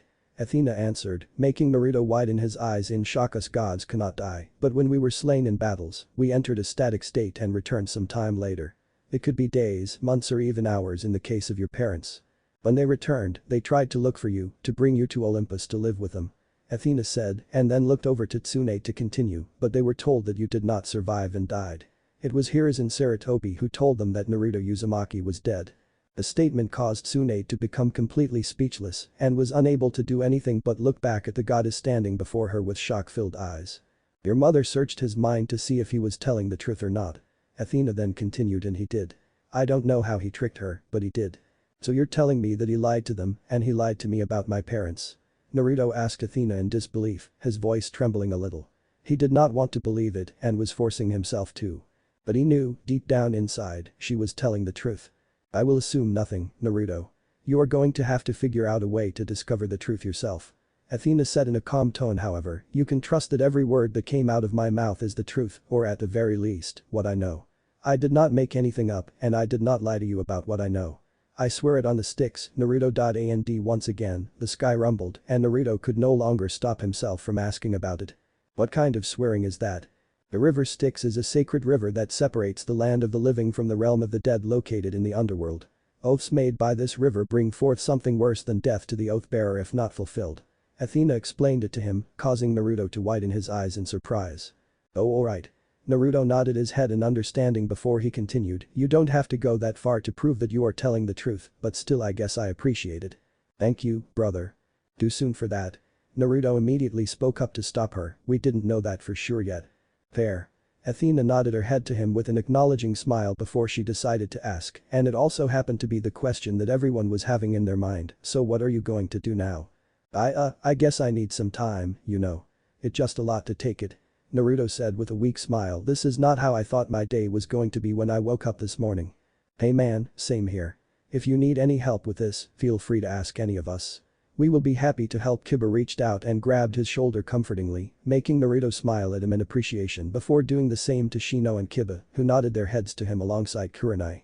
Please, take as much time as you want. We are in no rush. Athena said to him, before turning back to Tsunade to ask Tsunade-san, would it be possible for you to arrange us a place to stay in your village for the time being? At night, Naruto sat on top of his father's head at the Hokage monument, looking at the village below, while thinking about all that had been said to him earlier on that day. From where he was, he could see the inn where Athena, Artemis and Zoe were staying and wondered what they were doing there. Because they were not allowed to leave the inn unless absolutely necessary, Athena had requested a bunch of books to read, but Artemis and Zoe did not strike him as someone who could stay still in one place for too long and be happy about it. "So you're here. Naruto." A familiar voice spoke up from behind him, making Naruto turn around to look, not feeling surprised in the slightest when he saw Sasuke walking toward him. "I heard the story from the Godame. Sakura and everyone are worried about you." Naruto only replied to him with a shrug of his shoulders as Sasuke walked up and sat down next to him. "Remember our first fight at the Valley of the End?" Sasuke asked. "The fight you literally shoved your whole arm through my chest." "Yeah, I remember that." Naruto nodded his head. There was a long moment of silence before both of them broke out in chuckles. "Very funny, Butte. You remember what I screamed at you? About our parents?"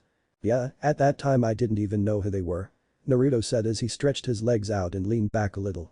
"I thought they were killed during Kurama's attack on the village, or maybe they left me. But it turned out your dad was the Yondaime Hokage and your mom is a very skilled kunoichi."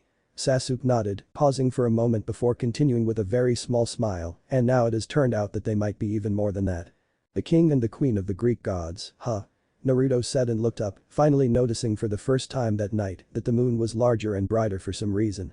Although it did not take long for the blonde to figure out that it might have something to do with a certain goddess of the moon who was staying in the village, if she really was who she claimed to be. "Anyway, Godame-sama also told me about the Sandaime."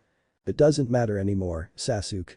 Naruto shook his head and interrupted his friend, stopping him because he could finish it. "He's dead. Even if I want to ask him why he told my parents that I was dead that night, we couldn't." "Who said we couldn't?" Sasuke asked, causing Naruto to snap his head over to look at him. And it was only at that moment that Naruto thought about the idea. "But didn't that snake face disappear shortly after the war ended?" he asked, and they both knew who was referring to. "Can we find him?" "Which snake face are you talking about? Orochimaru or Kabuto? Who is more likely to help us?" "It might take time to find him," Sasuke pointed out, "but we can start looking tomorrow.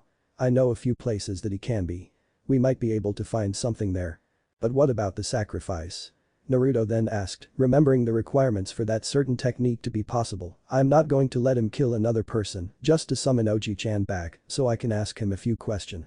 "Don't worry, we will both make sure that will not happen." Chapter 4. At night Naruto couldn't sleep, his mind filled with so much thoughts that it kept his eyes from closing and rest.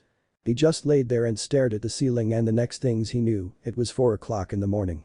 It wasn't like he could get any sleep anyway, so Naruto put on his shirt, a little hard because he was getting familiar with working with one hand only, but Naruto still managed to put both of his feet into his pants and tied the kunai porch around his legs with another shuriken porch on behind him on his belt. Tying the Konoha's forehead protector at the back of his head, Naruto walked to the door of his apartment and walked outside, heading to training ground number 3 to have a morning workouts. It didn't take long for Naruto to arrive at the memorable place, the training ground where Team 7 was formed, and the place Kakashi taught them the first lesson, one of the most important rules of his life. Those who break the rules are scum, but those who abandon their friends are worse than scum. The training ground held so many memories, so maybe he should ask Sasuke and Sakura about having one last lesson with Kakashi before he became the Rakudame of Konoha to let him know how much Team 7 had grown after reuniting with each other.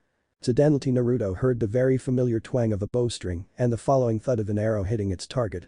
He followed the sound until she reached a clearing with 3 wooden logs, the same place he fought Kakashi for the first time. There he found a little girl about the age of 10 or 11 years old, with a very family auburn hair firing arrows at a target around 100 yards away. Even when Naruto knew very little about bow and arrows, he was slightly awed at the girl's skill with a bow. The speed and accuracy she was shooting at was better than any shinobi throwing their weapons. That girl looked oddly familiar though. "You know that I may shoot you down right there, Uzumaki," the girl suddenly spoke up when Naruto landed on top of a tree. The voice was much more childlike, but it was the same kind of tone that goddess of the moon used to talk to him yesterday. "Artemis?" Naruto asked, jumping down to the ground about a few feet away from the goddess, then walked toward her very carefully so that she would know he don't have any weird intent. "Wow, you're a kid, what happened?" Kurama was in action again to translate everything for Naruto. The only one he knew could change their age like that was Tsunade, but she was a 50-year-old lady who had problem with gamble. He doubted that she and Artemis shared the same interest in wager. "Us gods can change our appearance as well, this is the age I usually look like," she said and shot another arrow, saying that calmly. "Huntresses? Like Zoe?" "Yes, like Zoe," she nodded her head before saying, "I could appear as a grown woman like yesterday, or a blazing fire, or anything else I want, but this is what I prefer. This is the average age of my hunters and all young maidens for whom I am patron before they go astray." Go stray. Grow up. Become smitten with boys. Become silly, preoccupied, insecure. Forget themselves. Oh, you mean fallen in love? Naruto suddenly realized with a large smile, his hand hitting his other palm. Artemis's left eyes twitched, turning around she returned to her training, shooting arrows straight to the middle wooden log. I rather not talk about it. She used that sentence to end their conversation, but Naruto still standing there right behind her. Then, the blonde reached his hand into his shuriken pouch and pulled out a half dozen of shurikens. With just a simple throwing move, all 6 shuriken left his hand and flew straight forward toward the middle wooden log which was filled with silver arrows. But unlike Artemis who hit the wooden surface right away, Naruto's shuriken splitted 6 arrows of Artemis in half before their blades striking into the log. Artemis instantly turned around, glaring at him. You're welcome, his chuckling then stopped Artemis, my mom and dad, they have any more children other than me? Kurama had filled him in that gods was immortal and his so-called godly parent had lived for more than 3,000 years as husband and wife, so it wouldn't be a surprise if they had any more children than him. Artemis looked at Naruto for a moment, she didn't know if she should tell him the truth or not, that his father, her father was basically the biggest man ever and had countless affairs. Even the goddess standing in front of him, the goddess who was reading books in a tent not too far away, were all his half-sisters. But since he asked Zeus's children with Hera, she would answer the things he wanted. Hebe is the Greek goddess of youth and also the former cupbearer of the gods. Back at the old day Artemis started, then Enyo was a goddess of war and destruction. Wait, isn't Athena the goddess of war? Naruto asked, cutting Artemis off her speech. Athena is the Olympians' goddess of war and wisdom, while Enyo was a minor goddess of war. She told him Athena has a more important role than Enyo, but it's kind of opposite in Roman. She wanted to pull out the knife and gut Naruto right there for making that totally confused face. Imagine your leader Tsunade and your shinobi council. Ah. So why didn't you just say so? Artemis nearly face-palmed, it seemed that she had figured it out his problem. This whisker-cheeks idiot wasn't as stupid as she thought, quite opposite actually, it just that he was relatively naive, simple, and slow to understand principle or situations, often requiring an oversimplified analogy in order to grasp what was being explained to him. In short, to Artemis, a simple-minded idiot boy. Please continue. Okay, then next is Enyo, the goddess of war and destruction. And say I will get along with her if we ever met, so the boy wasn't like war, Artemis mused, fair enough since he already went through war himself. The goddess of the Moop already figured it out what he was going to say when she mentions Ares. Aletheia, the goddess of childbirth, Artemis continued, and then Hephaestus, the Olympians' god of forges, fire, technology, craftsmen, sculptors, volcanoes, and blacksmiths. Wow, that is a lot. Some of us Olympians have more than one domains, like me, other than the goddess of the hunt and moon, I'm also the goddess of the chastity, animals, and the wilderness. Okay, alright, is there anyone else? Yes, Ares, Artemis said that with a very distasteful tone, making Naruto raised an eyebrow at her Olympian's god of war. That's it?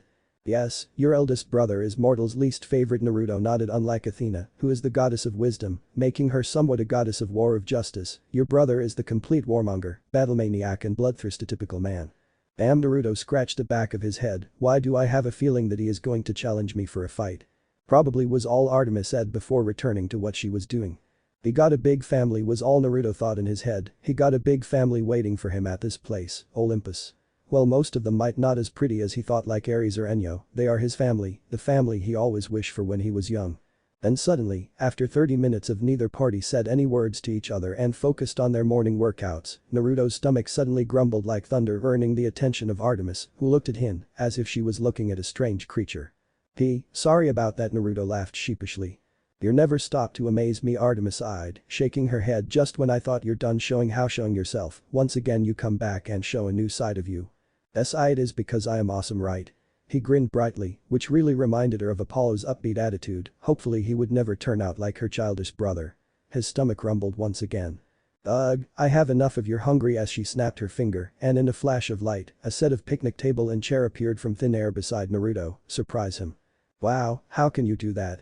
Godly power, Artemis replied shortly. Now sit down and I will find you something to eat. You know how to cook? Naruto asked, sat down while looking at Artemis in surprise. What do you really mean when you ask that question? Artemis asked, glaring at Naruto slightly, who just laughed sheepishly. Of course I know how to cook, but some boy like you don't deserve to taste my cooking, let alone eat it, she said that with a smirk. Well, then how? But Naruto was silenced for the second time because Artemis clicked her fingers once again and food suddenly filled the entire table, various kinds of foods, some Naruto never tasted or even saw in his life. Consider this an apology for how I acted yesterday, said Artemis, sat down the chair opposite from Naruto. I attacked you for something nonsense, and my behavior was like of an immature little girl. Well, you're a little girl, righty mean, you can continue. Naruto was about to tell a joke, but stopped himself because Artemis looked up and glared at him like he wanted to eat him alive or put an arrow through his head. As I was saying before being rudely interrupted, Artemis said, voice full of sarcasm, please consider this simple breakfast at the redemption for my actions. It wasn't like I was holding something against you, Naruto grinned, but thank for the meal anyway. He then picked up the chopstick and dug in. But after the first bite was in his mouth, Naruto looked at Artemis and asked. You don't eat. Gods don't eat, we live from the mortals' faith in our domains. Artemis then summoned a bowl of small cubes and put a piece in her mouth, but we can eat this, ambrosia, the food eaten by gods, or drink this, nectar, the drink consumed by the gods. She then summoned a cup filled with strange color liquor inside. Can I have some? He asked, wondering how the food and drink of gods taste like. Sure, have some. Artemis gave it to Naruto, who took it and threw it into his mouth, but since you're mortal, unless you want your blood to be turned to fire and bones to sand, then sure, have as much as you like. Naruto instantly spitted it out of his mouth, horrified. What the hell? He screamed in Japanese, and even though Artemis couldn't understand, he knew he was cursing and couldn't help but laugh. Naruto looked at the laughing little girl, pouting before turning down and returned to the normal foods. Right about the time I thought you're nice enough, he said, putting the food into his mouth. Hey Artemis. What? Can you summon ramen? Why is that food? It unhealthy and. Please, it's my favorite food, he begged with hand in front of him. If he still had his right hand, then his hands would clap together to me. It's the food of the gods, not the dangerous cookies. He pointed to the bowl of ambrosia, which Artemis was pouring the nectar inside, and ate it from a spoon. Okay, go on. Artemis groaned and summoned the food he wanted. Itadakimasu. He shouted and dug in. Not even 10 seconds later. Done, can I have some more? He asked, grinning brightly, and put the bowl down, much to the shock of the goddess of the hunt. What in the Hades, what is wrong with you? She asked before shaking her head with her hands massaging her forehead. Forget that, here, just eat. She replaced the entire table with bowl and bowl of ramen, making Naruto grinned. Thank you. The rest of Naruto's breakfast ended in just 10 minutes, as he finished 10 bowls of ramen in just a few seconds really surprised Artemis. Artemis had never seen a boy like him before, who had proved to her that he was much more than he appeared to be. Sure, he was simple-minded, disrespectful and sometimes full of himself, but he had amazing skills in fighting and a very great mind for strategy, as Athena had commented it when they watched Naruto and his friend fought against Kaguya. She hated to admit it, but she would have to fight her hardest if she wanted to keep up with a Naruto who only fought with just one arm, who easily defeated her yesterday, and actually show enough skills with just that to defeat her 3,000 years of experience. Or maybe she was blinded with anger and he defeated her easily using that at his advantage.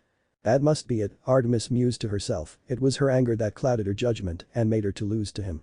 Be fought on the equal ground against a primordial being, remember? Artemis shivered, she could hear those words from the deepest part of her mind. Even ninja of this village was able to keep up with Zeus and could kill her in a close combat battle by the time her arrows ran out yesterday. She now knew why the older gods and goddesses never told them about this world. Hey Artemis, Artemis, Naruto suddenly spoke up, clicking his fingers in front of her face to draw the goddess of the moon back to the ground, her mind probably like the moon going somewhere above the sky, he mused. Oh sorry, what do you want to say again? She blinked and looked at him. I want your help today, Artemis, he said. I want to find out the truth about Sarutobi Oji-chan's lie about me to my parent. But wasn't he already dead? Artemis crossed her arms on her chest. Sure, gods like us can go to the underworld if the owner allow, but your world's world of afterlife is very different than ours. There is no guarantee that we can enter it the same way. I don't need you to take me to the underworld, hell or heaven, whatever it is. He shook his head, but I heard from Kurama that you have the ability to track one down, even if they are halfway around the world. I want you to help me find this man, Orochimaru, and he is the key to all my questions. Find another man, this mission can't get worse. Artemis wanted to slap herself. Alright, I will help you, but as soon as you got your answer you will come with us, alright? If that satisfy me, Naruto nodded. Line break. It's nice to see you two so friendly this morning, what happened? The goddess of wisdom asked Artemis, sitting down the picnic table, the same spot Naruto had been sitting a few hours ago to talk to her half-sister. The blonde shinobi was standing in the water while punching and kicking his feet around, trying to get used to fight with his left arm, since now he had to fight with just one hand for some time. We started off in the wrong foot, Artemis nodded, but at least he didn't do anything wrong yet, at least until now. So you twatic? Athena asked before bringing out a book. Just yesterday, the two was head-to-head against each other and Naruto had absolute problem with the opposite gender after all. And treat him breakfast as an apology for action tomorrow.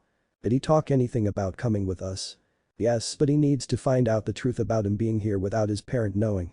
He need me to help him find this man. Name Orochimaru. Athena raised an eyebrow at the something about this man could help him talk to Hiruzen. Well, Shinobi has plenty ninjutsu and powers that we still don't know anything about. Artemis couldn't help but agree. You two talk. Can we just talk about something else? 7 o'clock, the two goddesses and huntress stood in front of the main gate of Konoha behind Team 7, the same team of mortal that fought against a woman who was as strong as the primordial gods. Naruto and Sasuke had told Tsunade about the idea of finding Orochimaru to search for the information he wanted, and since Sakura was there as well, Naruto couldn't help but ask the last member of Team 7 to go with them to make their team a whole again in this mission. Tsunade-sama is nearly done with the prosthetic hands make from Hashirama-sama's cells. Sakura told her teammate, I guess when we come back after this mission you two will have your hands back. Great. Naruto grinned. At least he wouldn't have to learn to do the simplest kind of things with just one hand for the rest of his life. Like fighting with both arms were better than with just one. I don't think I can receive it anytime soon. Sasuke suddenly spoke up. What do you mean? Sakura asked while Naruto remained silent. He knew his friend would bring up the subject and told it to Sakura. I need to see it for myself. How the world looks, Sasuke told her. What? Sakura shuddered, looking down. Artemis's eyes twitched a little. Did that girl in love with that black hair boy? In her opinion, that was the worst possibility that could happen to any girls, no matter what worlds they were. Sakura was a strong young woman, the fight with Kaguya clearly showed that, and would be a fine addition to her hunt. Maybe she could ask the young pink-hair lady to join her hunt after this, since it looked like the black-haired boy was going to leave her. Before Sakura can say anything further, Kakashi Haddock appeared with his hands in his pocket. So, the team is all here, Kakashi said with his usual tone. He greeted Team 7 with an eye smile, before turning to the goddesses and huntress. It's my pleasure to see two goddesses in person. I'm Kakashi Haddock, and the Rakudame Hokage of this village. He then added, I was also the sensei of Team 7. Kakashi sensei. Naruto gasped in surprise. What are you doing here? I thought you're… Now don't worry, the masked man smiled. When I heard that you three are about to head out to find Orochimaru, I couldn't help but come here as soon as I can. As soon as you can? Naruto asked, slightly smirking. There is no black cat on the street and helping old lady this time. It was 2 hours ago that I walked out of the Hokage's office. Naruto and Sakura groaned, while Sasuke just sighed. Relax, I'm just kidding. Great. Team 7 are all here for our last mission. Naruto grinned brightly before turning to the immortal group behind him. I think it's time to go, ladies. He spoke in English. Okay, but first Artemis walked to the group. Can anyone tell me how is this Orochimaru looks like? Snake face, evil eyes. Naruto described. Very simple, really pale skin, look like someone already dead. Those who can speak English looked at him. What? It's the truth. Kakashi, do you have a picture of Orochimaru or anything that can show Artemis about him? Athena asked the new Hokage of Konoha. Oh, Tsunade-sama gave this to me. Kakashi pulled out from his shirt pocket a picture and gave it to Athena, who could see a younger Tsunade and a man with long spiky white hair and another one with long black hair and pale skin. Naruto was right, his skin was really pale and looked like someone already dead. I take that this man is Orochimaru. Athena nodded her head before giving it to Artemis, pointing the pale-skinned man in the picture. Then, she closed her eyes and not a moment later the shinobi could hear the sound of lot of animals were approaching them. All gasped in shock when hundreds and hundreds of various kinds of animals instantly present in front of Artemis. Birds gathered around the area and there were still more to come. Foxes, wolves, wild cats, even creature like bugs, butterflies and snails were present and in front of the goddess of the hunt. Damn, Naruto said in amazement. She probably a goddess, Naruto commented while looking at Artemis, who was showing the animals the picture of Orochimaru and the other Sannin. Alright, split up and find this man for me, also tell your friends and the other creatures as well, she said loudly, and instantly, the animals all bowed to Artemis before parting away, disappeared as fast as they appeared. Now we wait. Just in case they can find him, Sasuke spoke up. We should head to one of Orochimaru's old hideouts at Atogakure, in case he decided to return there. Alright, Kakashi nodded his head while Athena translating everything back to Artemis. Let's go team. They all nodded and the shinobi shot up, moving fast on top of the tree, while the goddess of the mood and her lieutenant ran below them on the ground. Athena transformed herself into an owl and flew up, flying on the sky. They traveled for 3 hours at top speed. Neither parties talked to each other, but talked among themselves, as Athena and Artemis were conversation through telepathy about Elemental Nation and what Athena had found out about this world. Zoe was keeping a close eyes on everything around her, taking in every details of the incredible wilderness of Elemental Nations. Neither huntress had seen such fine nature like this before. Then suddenly, when they about to arrive at the border between Land of Fire and the Land of Sound, Artemis shouted. Wait. Everyone stopped and the shinobi got down to the ground, the stormy grey owl flew down and transformed back to Athena. "Did you find him, mistress?" Zoe asked, the same question all wanted to ask her. Just wait a second. After saying that, the auburn-haired goddess put her hand on the ground and stayed silent for a little before standing up again. "Found him." "What? Just like that?" Naruto asked, "Surprise, I mean, shouldn't one of the animals return to you and tell you wherever Orochimaru is?" "I can communicate with animals even from far distance." Artemis shook her head. "One of them found Orochimaru and 3 more shinobi at the underground base about 3 miles from here. I know that place." Orochimaru returned there to gather all of his research with the rest of Taka. Sasuke nodded his head at Naruto, and he was wondering where his short-time teammate was. "His old team," Naruto explained. "I will lead the way," the auburn-haired goddess said before heading toward the direction the animals were leading her as fast as she could while everyone following closely behind. It didn't take long for them to arrive at their destination, a small area surrounded with trees and rocks, hard to find Orochimaru's headquarters if not for Artemis leading them. The first impression about Orochimaru's headquarters was an underground basement with a secret door hid really well, but soon found by Zoe. "Naruto, wait!" Sakura shouted when suddenly, Naruto launched himself forward and rushed toward the secret door of Orochimaru's hideout without any stopping. However, before he could get in, Naruto was bounced back by an invisible barrier. Interesting. Athena got next to Naruto, bringing her hand out to touch the invisible barrier. "Of course, Orochimaru will put something like this to protect his base." Kakashi nodded his head before turning to his team. "This is a very..." But before he could say anything more, Naruto, who just took a few seconds to gather natural energy, with his left hand, punched the barrier with so much raw strength that the collision shook the entire area and shocked everyone, completely shattered Orochimaru's protection with his physical power alone. "Powerful barrier." Kakashi finished his sentence while the barrier collapsing in front of them. Sasuke just sighed. "Idiot!" Sakura shouted and punched Naruto upside down on his head, actually held back a lot of her strength in order to not seriously hurt him. Now he is going to think someone is attacking him. "Hey, this is faster than waiting for Orochimaru to come out or us unseal the barrier," Naruto cried out while holding his head in pain. "Typical do first think second," Athena commented. "Blindly charge into battlefield like that can get you killed sometime. So you have any other ideas to get in? It's not like we are in good term with Orochimaru and Taka, well, other than Sasuke." "I had plans," Athena said blankly, "but you ruined it. Thank you very much."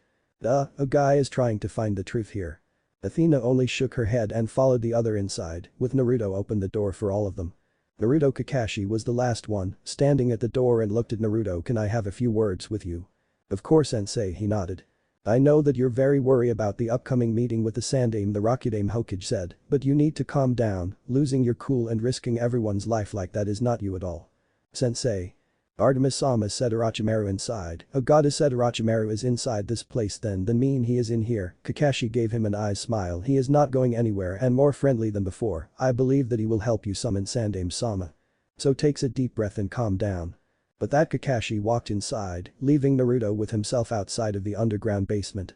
The blonde sighed. "He shouldn't act like that." Kakashi was right. He needed to calm down and think more carefully about the situation. He had to make sure he was calm and clear-minded when talking with the man who currently the reason for his childhood without his family. Taking a deep breath, Naruto walked in. When Naruto were 3 steps inside. "Sasuke-kun." A squeak could be heard, and a girl with red hair and glasses launched herself forward towards Sasuke, who had foreseen it and replaced himself with Sakura. To say the student of Tsunade Senju was unpleased was an understatement. Her eyes twitched when Karen crashed into her with the redhead's arms wrapped tightly around her head, which she thought should be Sasuke's. Gripping her hand into a fist tightly, Sakura then crooked it back and punched Karen away from her, sending Naruto's human-side relative across the underground basement and crashed into a wall. "This is the worst," Zoe commented about what the redhead just do. "I thought you only have problem with boys," Naruto asked, looking at the lieutenant of Artemis, not the girls. "I don't have problem with love-struck girls," Zoe said emotionlessly. "I pity them. Blindly got into something that only hurt them later on. Well, they can do much better than following behind boy." Artemis's hunt was a group of girls, and Naruto already figured out why Artemis formed said hunt in the first place, as well as their opinion about the opposite sex. Karen got out of the wall. Sakura punched her through with the last 2 shinobi of Team Kata, Sujetsu and Jugo right behind her. My, Sasuke," Sujetsu said with a mouth full of sharp teeth, "it's just 2 days and you're already here with the hero." He then looked at Naruto. "You're here to capture us or something?"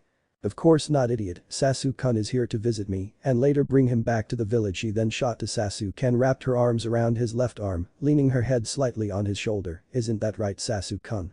Those women behind them. Jugo spoke up with his usual calm tone, they're not normal Sujetsu, and Karen looked at him as if he was crazy, while the three immortal beings just looked at the orange hair man in a little surprise.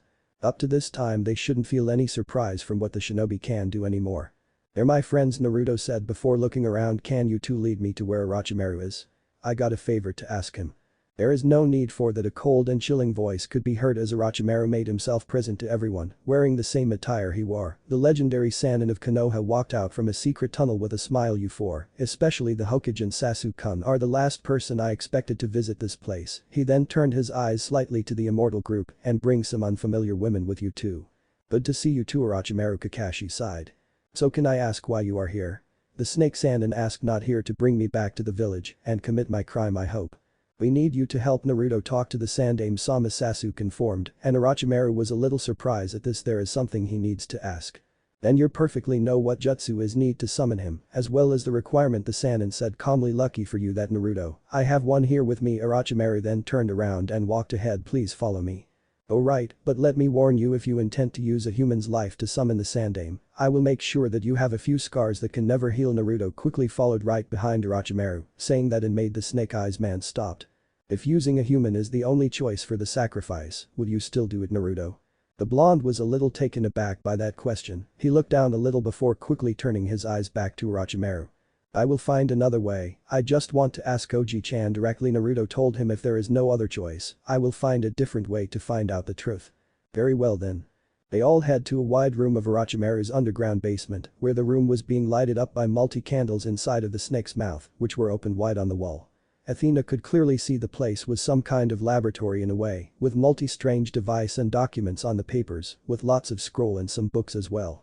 And in the middle of the room there is a tank filled with liquid, and inside was. Isn't that Zetsu's clones? Naruto asked, surprised. I thought they was all disintegrating. Took me a while to keep him alive, but he is not the original one from Zetsu army. Orochimaru smirked. He is the second one, and the most stable one. The original and the first clone already crumble away before I could stable them. He cloned that man from original man. Athena asked Naruto quietly, as far as she concerned their origin shouldn't be known by too many people. Athena was talking with Naruto while looking at the pale man with spikes on his body floating inside the tank filled with water. Taka was helping Orochimaru drank the liquid away to take Zetsu outside. Indeed he was. Naruto scratched his chin. Your worlds doesn't have cloning. Artemis and Zoe turned to hear their conversation in interest. Cloning isn't an unfamiliar term to our world, but clone a human being was banned right after the idea was given. It was wrong, simply inhuman, but we can clone animals or an organ to replace the damaged organ. Wow, I think I can understand that. Naruto nodded his head. I don't think my world have any rule forbid us from cloning, but I don't think anyone other than Orochimaru and Kabuto ever done this. He then made a clone of himself appeared next to him with one hand seal, surprised the immortal group when a perfect replica of Naruto appeared. We also have a jutsu that allow us to create copies ourselves, called Kage Bushin no Jutsu. He dispelled the clone, who grinned at the immortal group before disappearing. These clones are just real as I am because I distributed my chakra among every clone, giving each clone an equal fraction of my overall power. Then that mean you split the chakra energy in half and give it to each clone, right? Athena's head perked up with interest. She knew what was chakra from the book she read at Olympus, given by her father. Then the more clones you make, the more exhausted you are. Be kind of. Naruto nodded. It was particularly true, but Naruto was a different case. He never felt tired before when summoned hundreds of clones. The preparation is ready, Orochimaru said, drawing everyone's attention. Zetsu, still breathing but was just barely, was lying on the ground in front of them. I'm sorry because this is one of the first jutsus you have to see, Naruto told the immortal group. Orochimaru then opened the scroll contained the Sandaime's DNA he got long ago and put it on the ground and put his hand on it, activating the jutsu. Once the scroll was activated, the marks inside spread out in the form of a special seal with Zetsu, the living sacrifice in the center. Then dust and ash encased the Zetsu's body before slowly forming itself into an old man wearing black battle attire with the Konoha's forehead protector on top of his head. What was that? Artemis asked. Did he just summon the dead people? Naruto said in order to make this technique work he needs an DNA sample and a sacrifice, a vessel for the soul of the person he wants to reincarnate. Now Athena and the other immortal understood why Naruto was so against the idea of using a human's being. To them, Zetsu was nothing but human, and the goddesses couldn't feel any human from them. The Sandaime then looked around, realizing himself was at the living world once again. He then turned his eyes to the only person in the room he knew was there and could perform this technique. Orochimaru the Sandaime said before looking around. He could see that every member of Team 7 was here as well. What is going on here?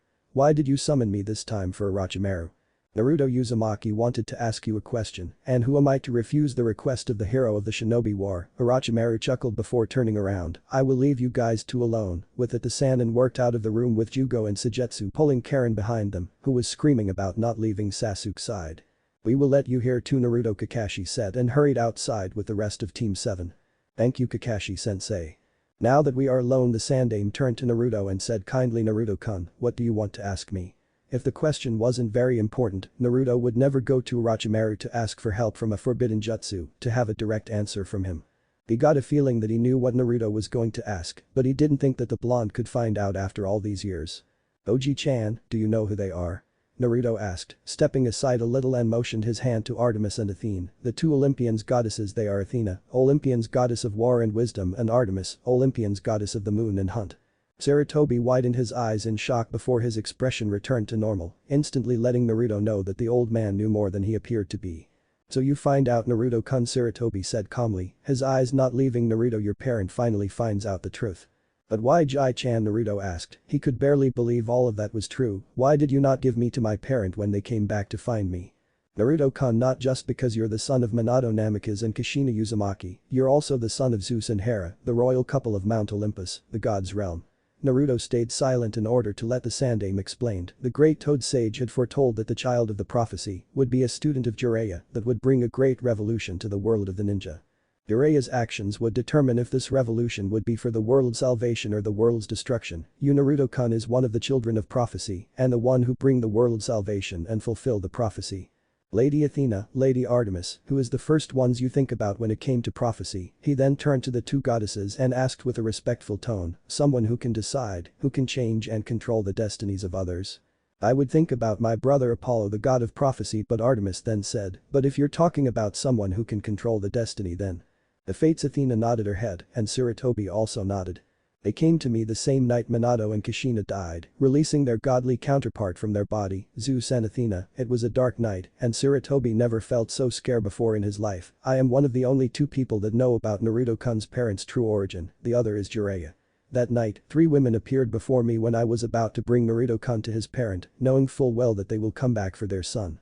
They came and told me that no matter what happened I must not give Naruto-kun to his godly parent because by the time Naruto left this world there will be no children of prophecy, and if there was no children of prophecy, this world by this time is done for. Sarutobi continued, sooner or later when Kaguya Otsutsuki is done with our world, she will head to the realm of the gods to take the position she thought was hers.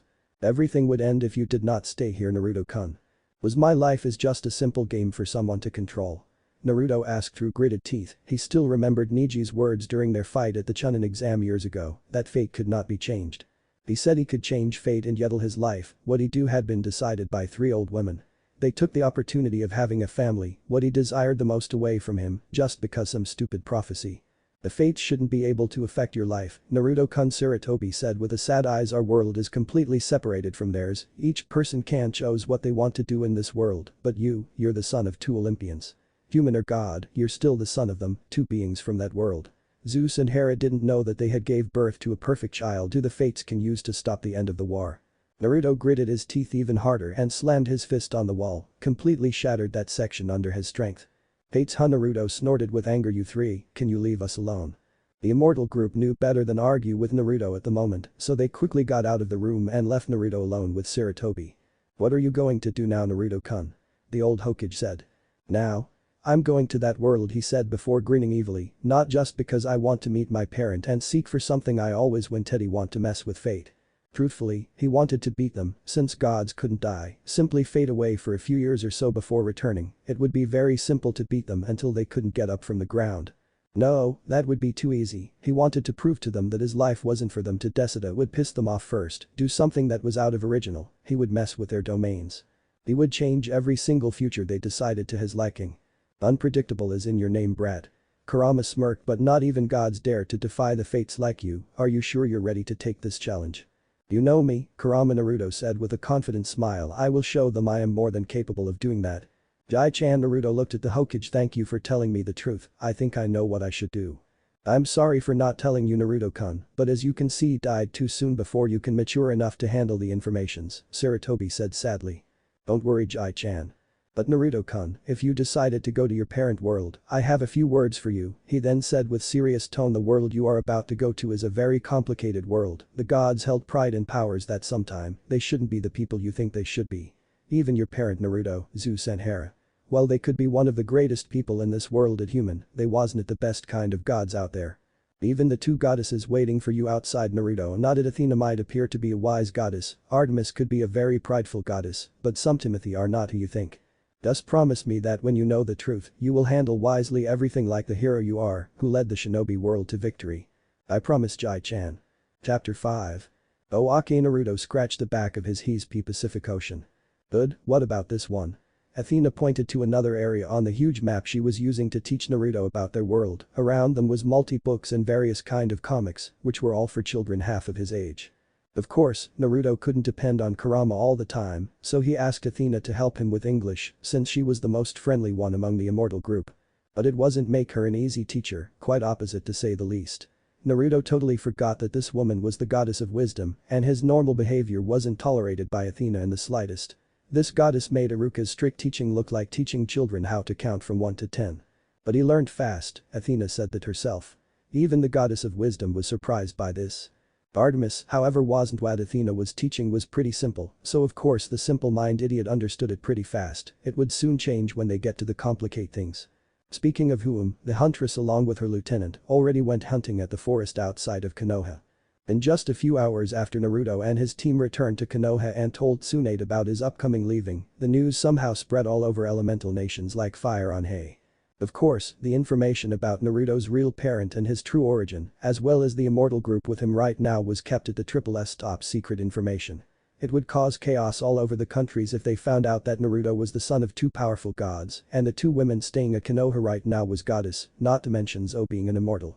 What the people of elemental nations knew was that he was about to leave for a very long time, going to the faraway lands that were even outside of the elemental nation and became a wanderer like his late sensei. I heard that you dreamed to become this village's leader, the Hokage, right? Athena asked as she put the book down and asked Naruto. Yeah, to be Hokage, it's my dream. Naruto smiled slightly. At first I just want to be Hokage in order to have people acknowledge me, grow up, and I found it is more than just acknowledgement. True. Athena nodded her head. She of all people was too familiar with the word leader. You don't have to leave this village forever. With your father's power he can teleport you to this place whenever he wants, it's just that he can't come to this world due to the oath he made with the Styx long ago. Is the Styx that terrify us gods? We won't be affected by her curse. But the curse itself will go to our children, Athena explained, so if they broke that oath, bad fortune will get to you, and that will be the last thing they want to do. Is that so?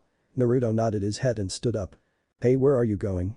We're still finished this yet. Athena tried to grab him, but the boy already got to the front door of his apartment. Hey, what is the big deal? I already have the clones study for me, he pointed out.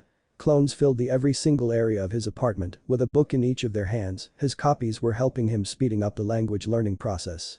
With the speed they were learning and the amount of clones Naruto summoned, he would more or less have the basic grab of the world he was going to come to.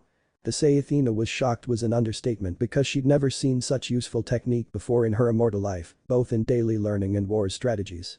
Athena could read dozens of books per day and perfectly understand them, but the idea of Naruto with his clones could read hundreds, maybe thousands of books, depend on the amount of clones he summoned, then at the end of the day, all knowledge transfer back to him when the clones disappear, was truly terrifying.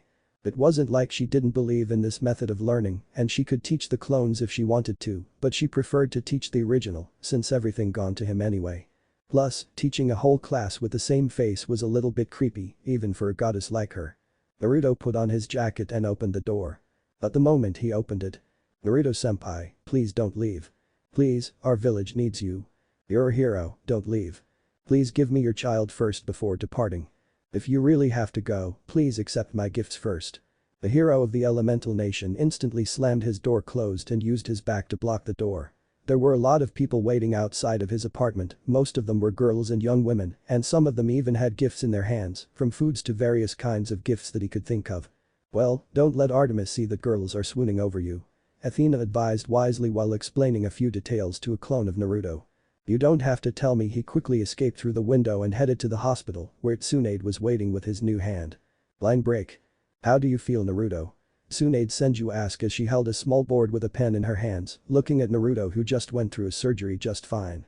Naruto looked at his new hand made from the Shadame Hokage's cells, which was wrapped completely in bandages. Tsunade thought it would be best wrapped his new hands by bandages, since her grandfather's cells combined with the flesh of other could get a very unhealthy feeling for the one who saw it. At least he didn't have the Shadame's face poked out of his arms like Madara or Danzo. The blonde moved his index finger and saw that it reacted to him immediately. Naruto then turned his hand around and tightened his hand into a fist, gripping it tightly and smirked.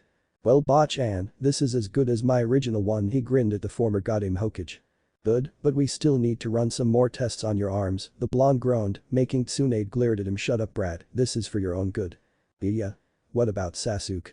He asked. If Tsunade had finished with his right arm, then she probably finished with Sasuke's left arm. Sakura is taking care of his hand, Naruto Wolf whistled before receiving a light swat on the head by Tsunade's clipboard. Naruto quickly gathered his things and got out of the hospital before the 53-year-old lady in disguise could grab him, heading toward Ichiraku Ramen to grab a hot and delicious meal. The surgery took him 3 hours in the morning. It could take longer, but since Tsunade was a professional, she made it way faster than normal medic nin, so Naruto particularly very hungry right now. Thanks to Naruto's reputation, in just a few days after the world, Ichiraku's Ramen had become one of the most popular restaurant in the entire elemental nations. The place literally overwhelmed with customers 24 hours.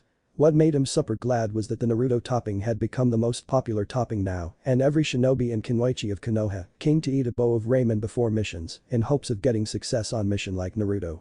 Now just wait, a minute Ichiraku Tuchi even hired some of the shinobi team of the village to become the entrance guard for his restaurant, so it was the common sight to see some of the new graduated teams of Konoha standing in front of the entrance and stop the massive crowds of costumers trying to get into the place. Please step in line, please.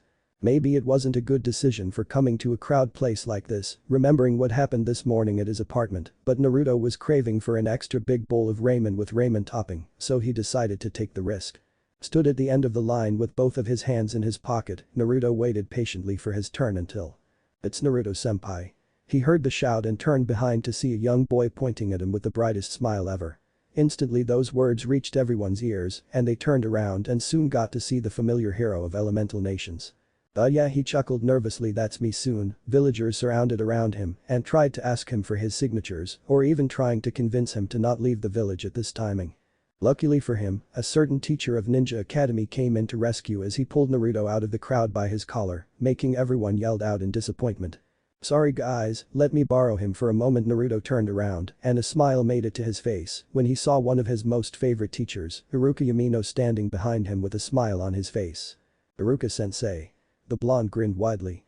Let's come in, Naruto, my treat this time. This day couldn't get any better. A few minutes later, sitting at a table in the middle of the crowded ramen restaurant, Naruto and Iruka were eating their foods, which the former more or less gulping down bowl after bowl of extra big ramen served by the restaurant's waitresses. The blonde ate his food with a happy smile on his face, happy that he didn't have to worry about his Gama-chan became thin because of him.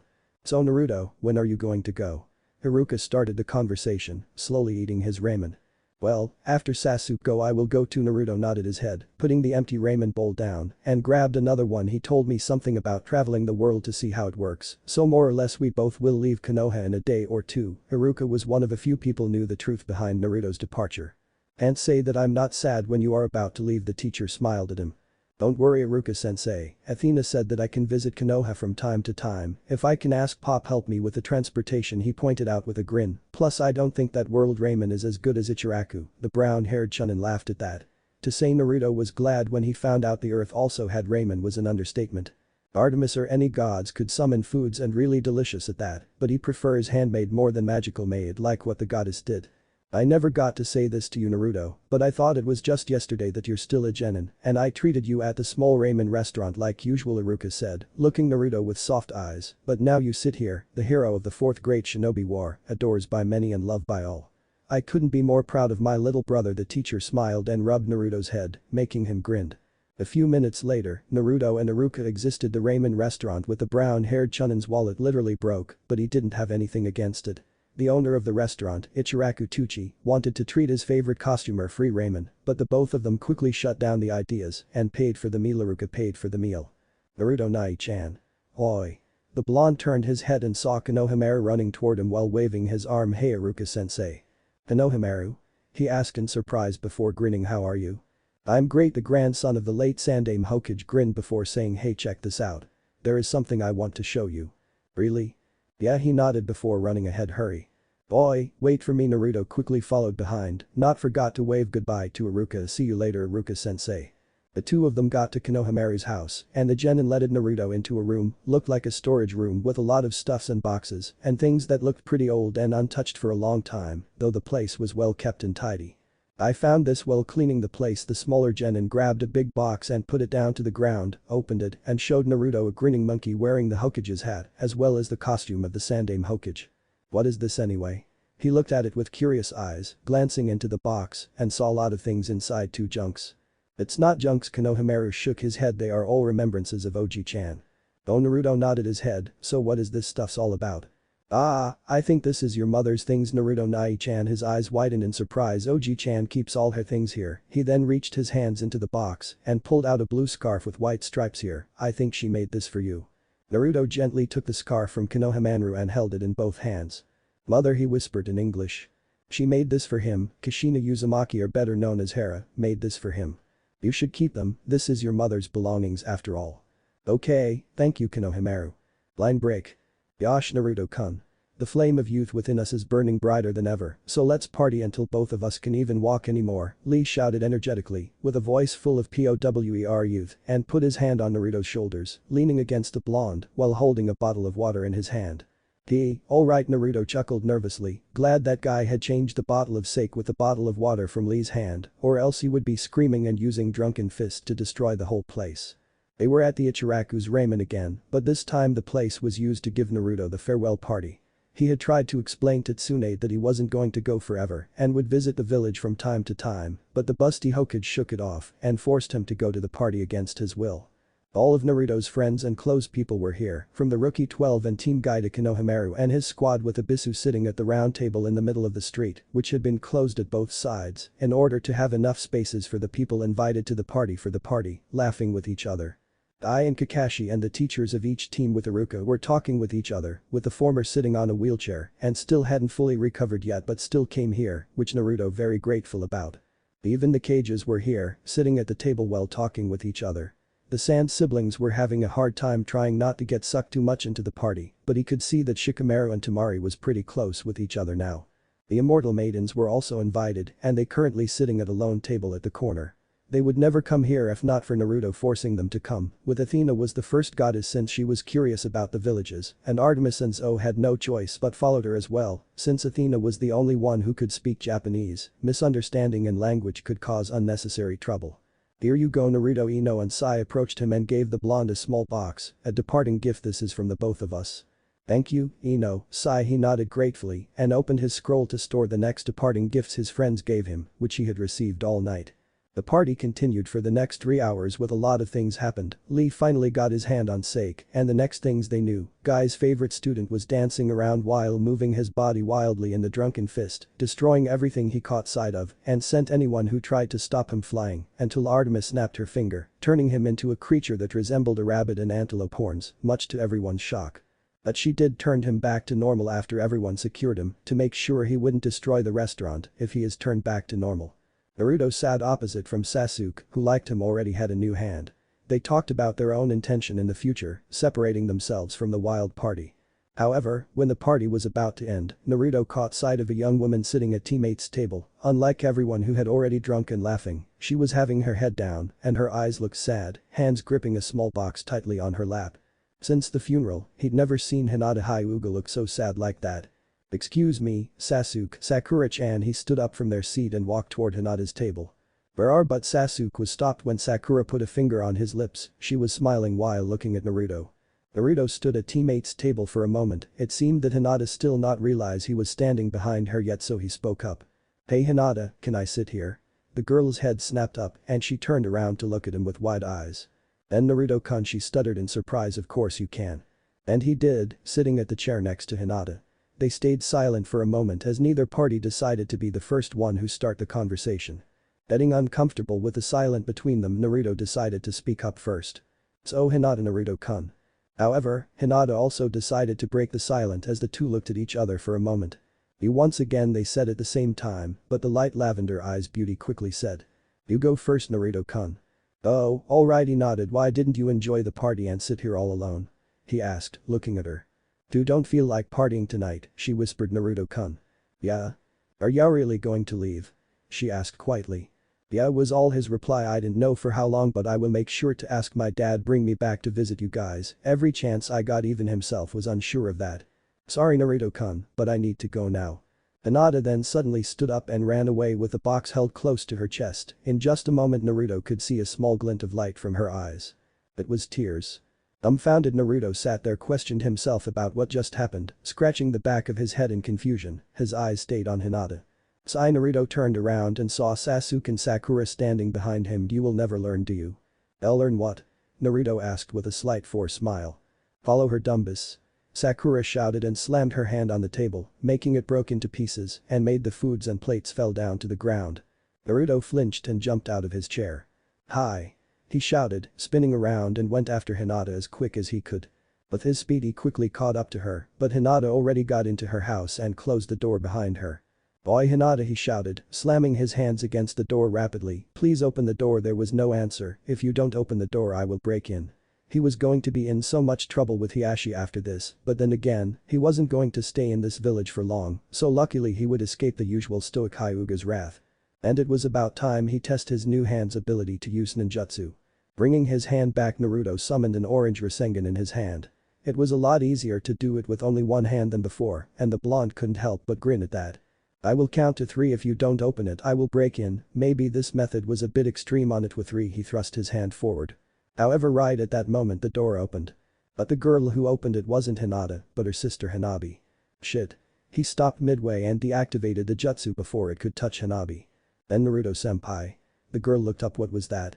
Nothing. He hid his hand behind his back quickly while the other scratching the back of his head, laughing forcefully. Nothing at all Hanabi-chan. I heard your voice so I came to open the door she explained. You want to come in? Ni-sama just returned home. Oh alright he walked in and followed behind Hanabi. Sorry for not coming to the farewell party Naruto-senpai. Hanabi glanced at him and said apologetically. Don't worry about it. He shook his head and followed Hanabi until they were in front of Hinata's room. Ni-sama, Naruto-senpai is here to see you. She knocked the door slightly. Ni-sama.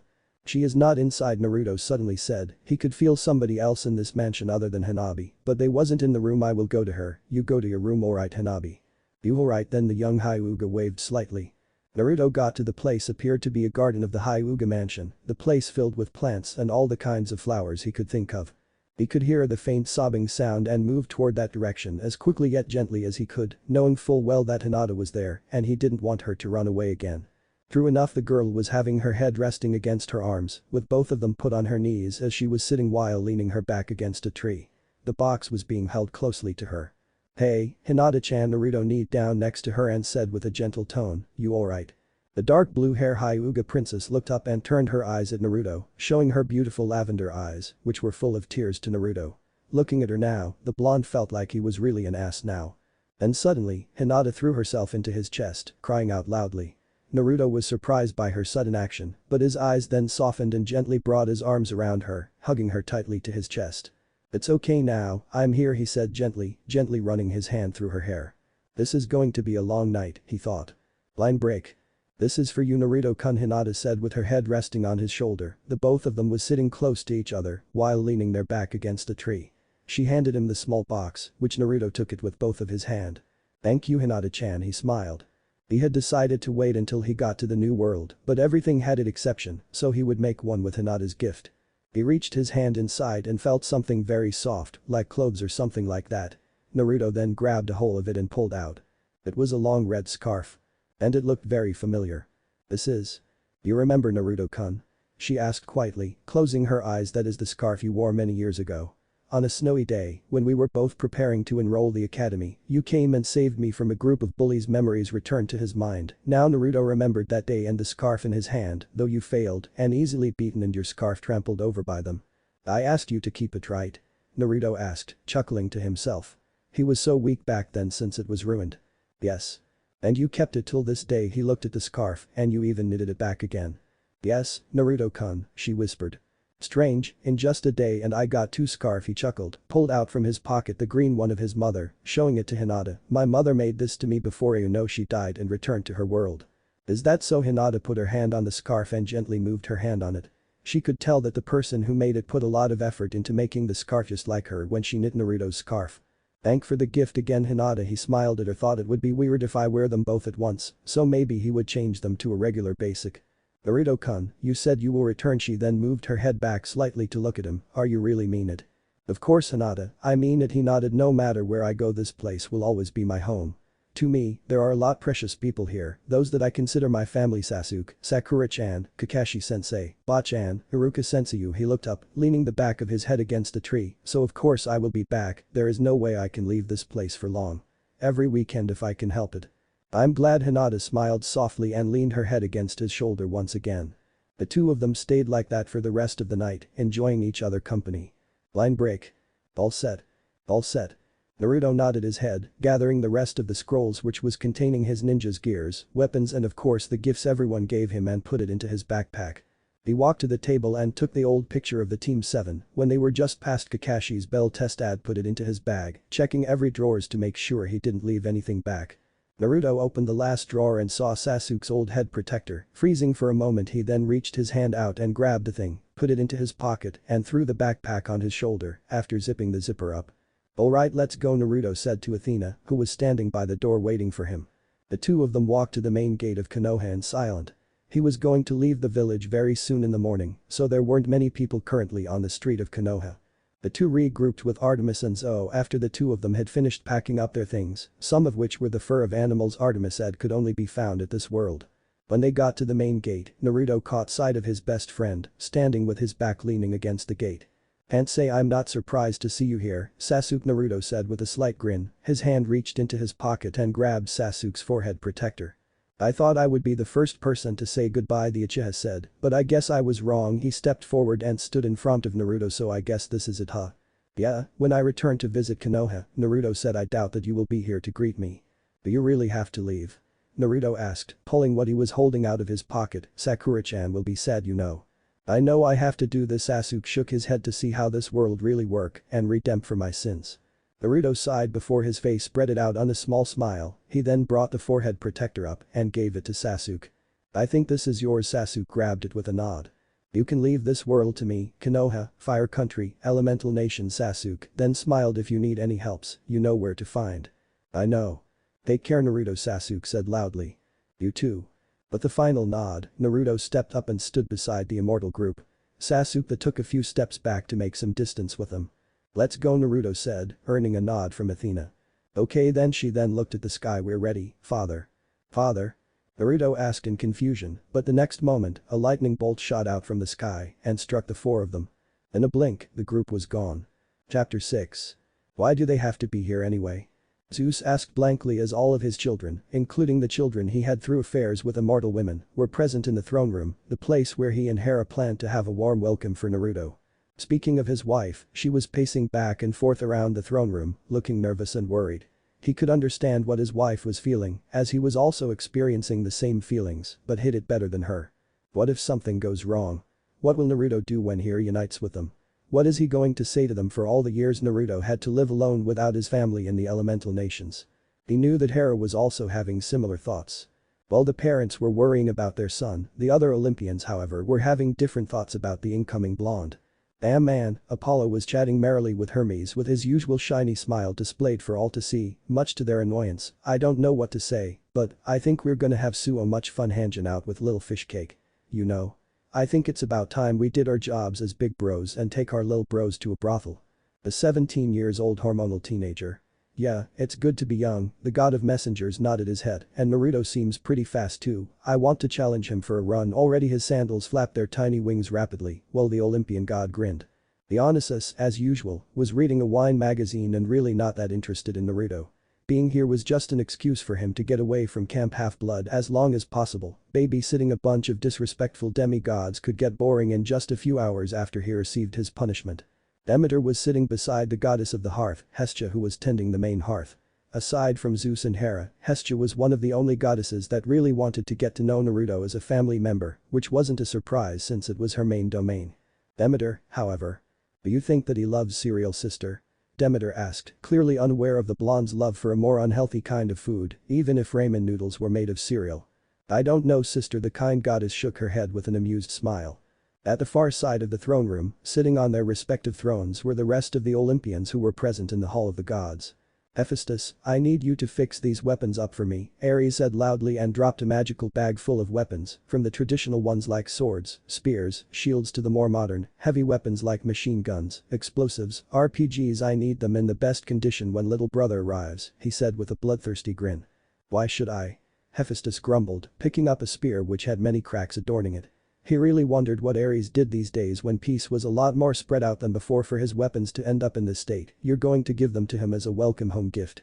No, I want to have enough firearms to show that blondie who is the bigger man here. Hephaestus just shook his head.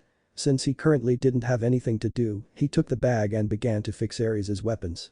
The last Olympian, however, was in her own little world. Aphrodite was looking at herself in a mirror, with her hand holding a pink lipstick and gently moving the tip on her kissable lips. What are you doing? Ares asked his lover with an annoyed tone.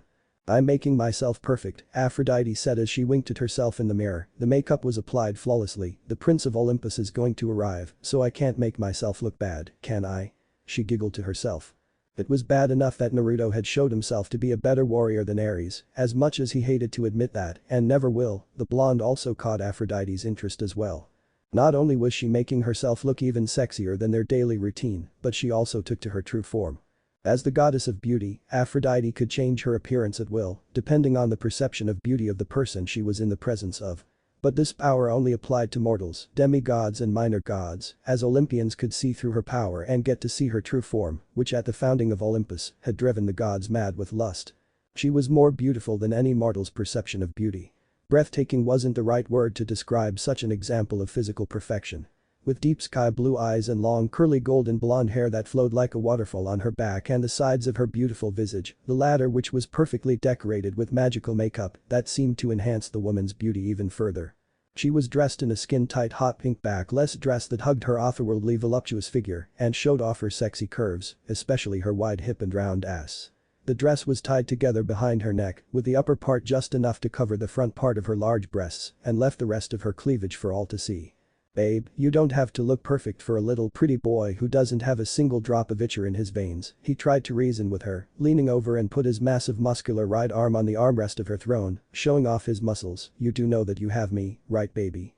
Even with these muscles, Naruto still has more charm than you, dear. The smirk on Ares' face instantly dropped after hearing Aphrodite said that he's so handsome, not to mention so adorable with those whisker marks. It just gives him a feral look. It's so Apollingon from what I've seen. He sure has lots and lots of stamina, Aphrodite daydreamed. This was just more reason for the god of war to punch Naruto's face in. Father, we're ready. Athena's voice rang inside Zeus's head, which snapped him out of his musings. The master bolt instantly appeared in his hand, and Zeus shot a massive bolt of lightning to the sky, making the other Olympians look at him in surprise before understanding what was about to happen. Naruto Uzumaki was about to come. About a minute later, a blue lightning bolt shot out from the sky and struck the throne room's floor. Those who were standing near it instantly backed off to make the room for the ones who just arrived. Artemis and Athena were the first ones to appear from the lightning bolt, followed closely by Zoe. Naruto, however, fell face first onto the ground, crashing into the hard floor. His clothes were singed and his hair became even spikier and blackened at the tips. Transportation like this, well, very cool, made Naruto feel like Sasuke just punched him with a full-powered Chidori, and the fact that he wasn't used to it made him fall and look like an idiot. I'm good. He instantly got on his knees to his belongings which had fell out of his backpack before standing up with a large grin. I'm good. Damn. His eyes were as wide as dinner plates, totally amazed at the sight of the place he was in, which was big enough to make the Chunin exam arena look like a small closet. 12 gigantic chairs with different kind of designs, the thrones of the gods, stood in a U-shape around the hearth. Even standing at a distance, Naruto could feel a massive amount of energy irradiating coming from those thrones, which surprised him. This whole place has yet to blow up and could withstand such a powerful amount of energy. Naruto.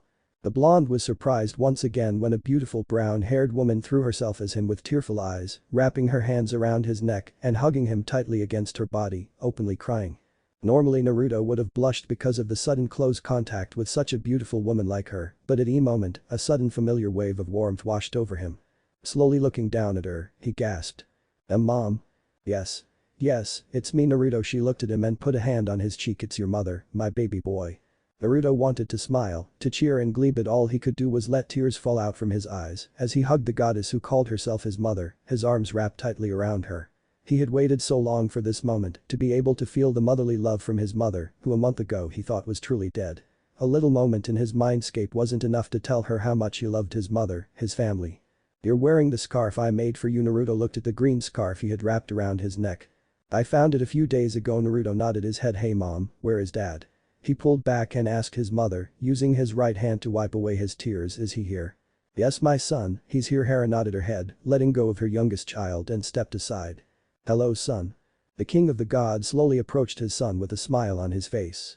Like Hera, well his appearance looked nothing like Minato Namika's. He could feel the familiar feeling of his father coming from the man standing in front of him, the same feeling he felt when he met the Yondaime in his mindscape during Pain's invasion and when his father came to his aid with the previous Hokages during the Fourth Shinobi War. This man was his dad, and he knew it. "Hey pops." Naruto grinned widely, walking towards Zeus. Zeus spread his arms a little to welcome his son in a fatherly hug. However, the instant Naruto got in front of his dad, Zeus found his son's fist buried in his stomach and delivered a massive blow into his abdomen, knocking the wind out of the king of the gods. Every Olympian save for Ares gasped at his sudden action. Then Naruto, "What the hell?"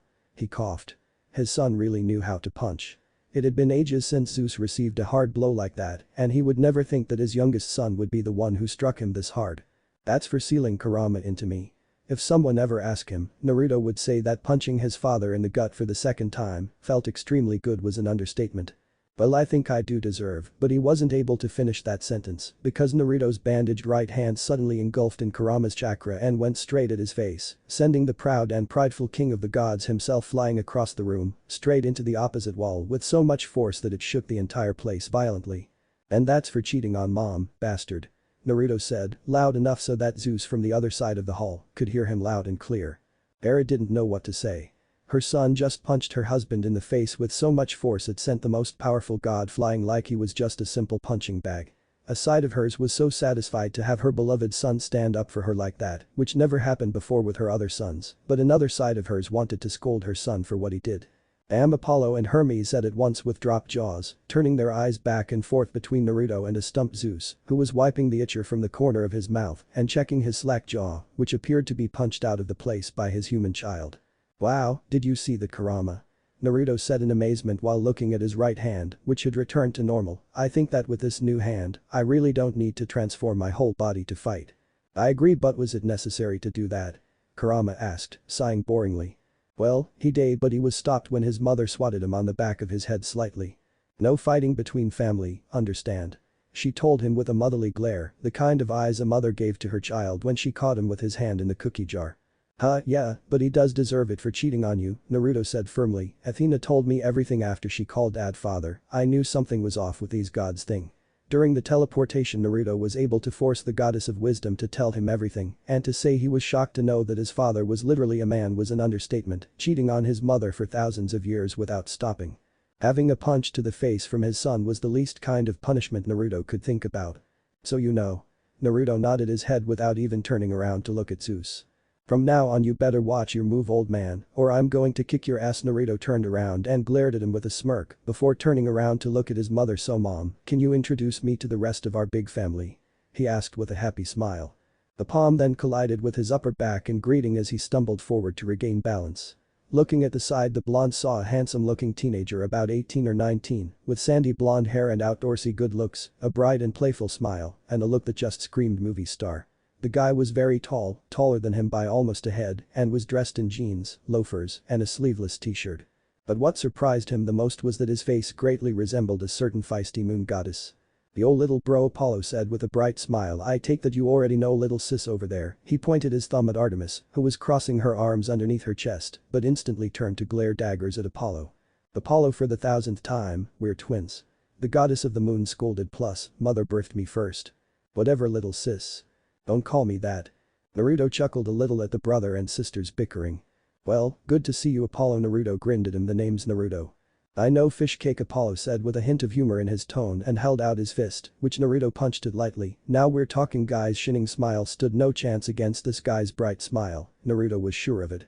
"So, I take it we're half brothers?" Naruto grinned at him. That's cool with me. He didn't have any problem with Zeus's other children, it just made the family he always wanted bigger.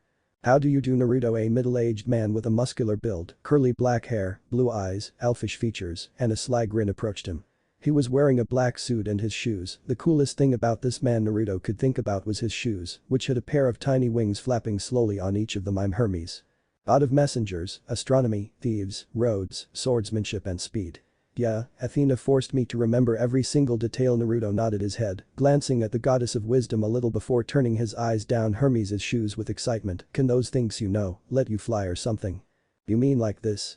Naruto whistled when Hermes' body was lifted off the ground and floated on the air with the help of his magical shoes. Where can I find one of those? Naruto asked, amazed.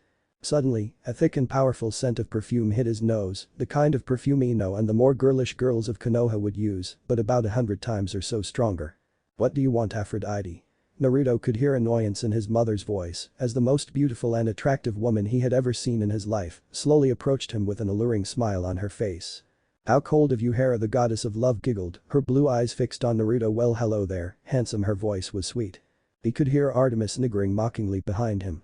Any advice about her, Kurama? Naruto asked his partner. This woman smelt exactly like trouble. She made his instincts go haywire.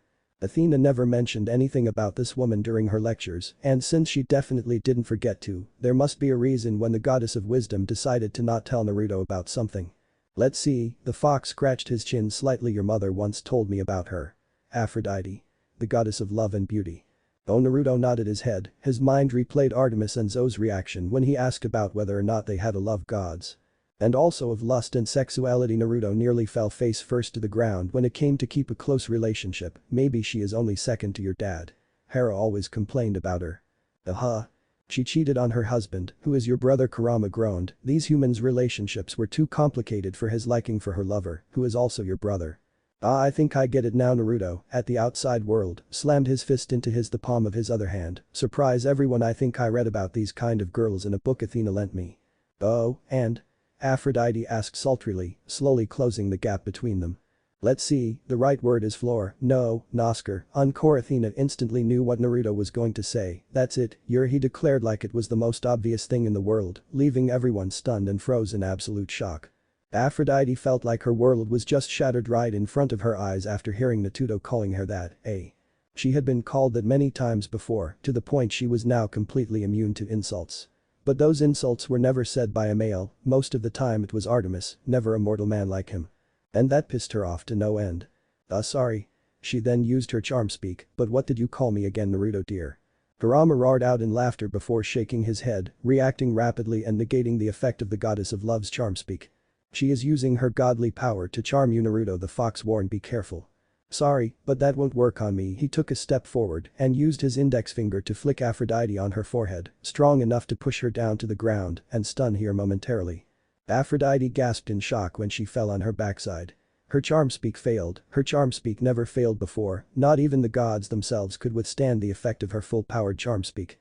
If you know what is good for you, Aphrodite, she heard Hera's voice talking to her through telepathy. Stay away from Naruto, he isn't someone you can play around with. The goddess of love bit her lips, it seems that she would have to wait for another opportunity. Naruto turned his head to the next god who was slowly approaching him. He was a huge and ugly lump of a man with his shoulders at different heights and a huge bulging misshapen head and his leg in a creaking steel brace, with a wild brown beard that sparks fire from time to time. He was the only Olympian he saw so far to show such extreme physical injuries.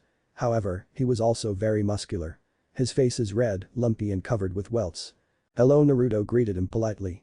Hello, Naruto. Hephaestus's voice was deep, booming, and rumbly. I'm Hephaestus and I'm your brother. His eyes glanced to Hera slightly, but quickly returned to Naruto quickly. Naruto saw bitterness inside his eyes, and as you can see, But Naruto stopped him by stepping forward and wrapped his arms around his brother's neck in a brotherly hug, grinning from ear to ear as he held the god of smiths and craftsmanship in his arms. Hephaestus was stunned and looked at Naruto in confusion.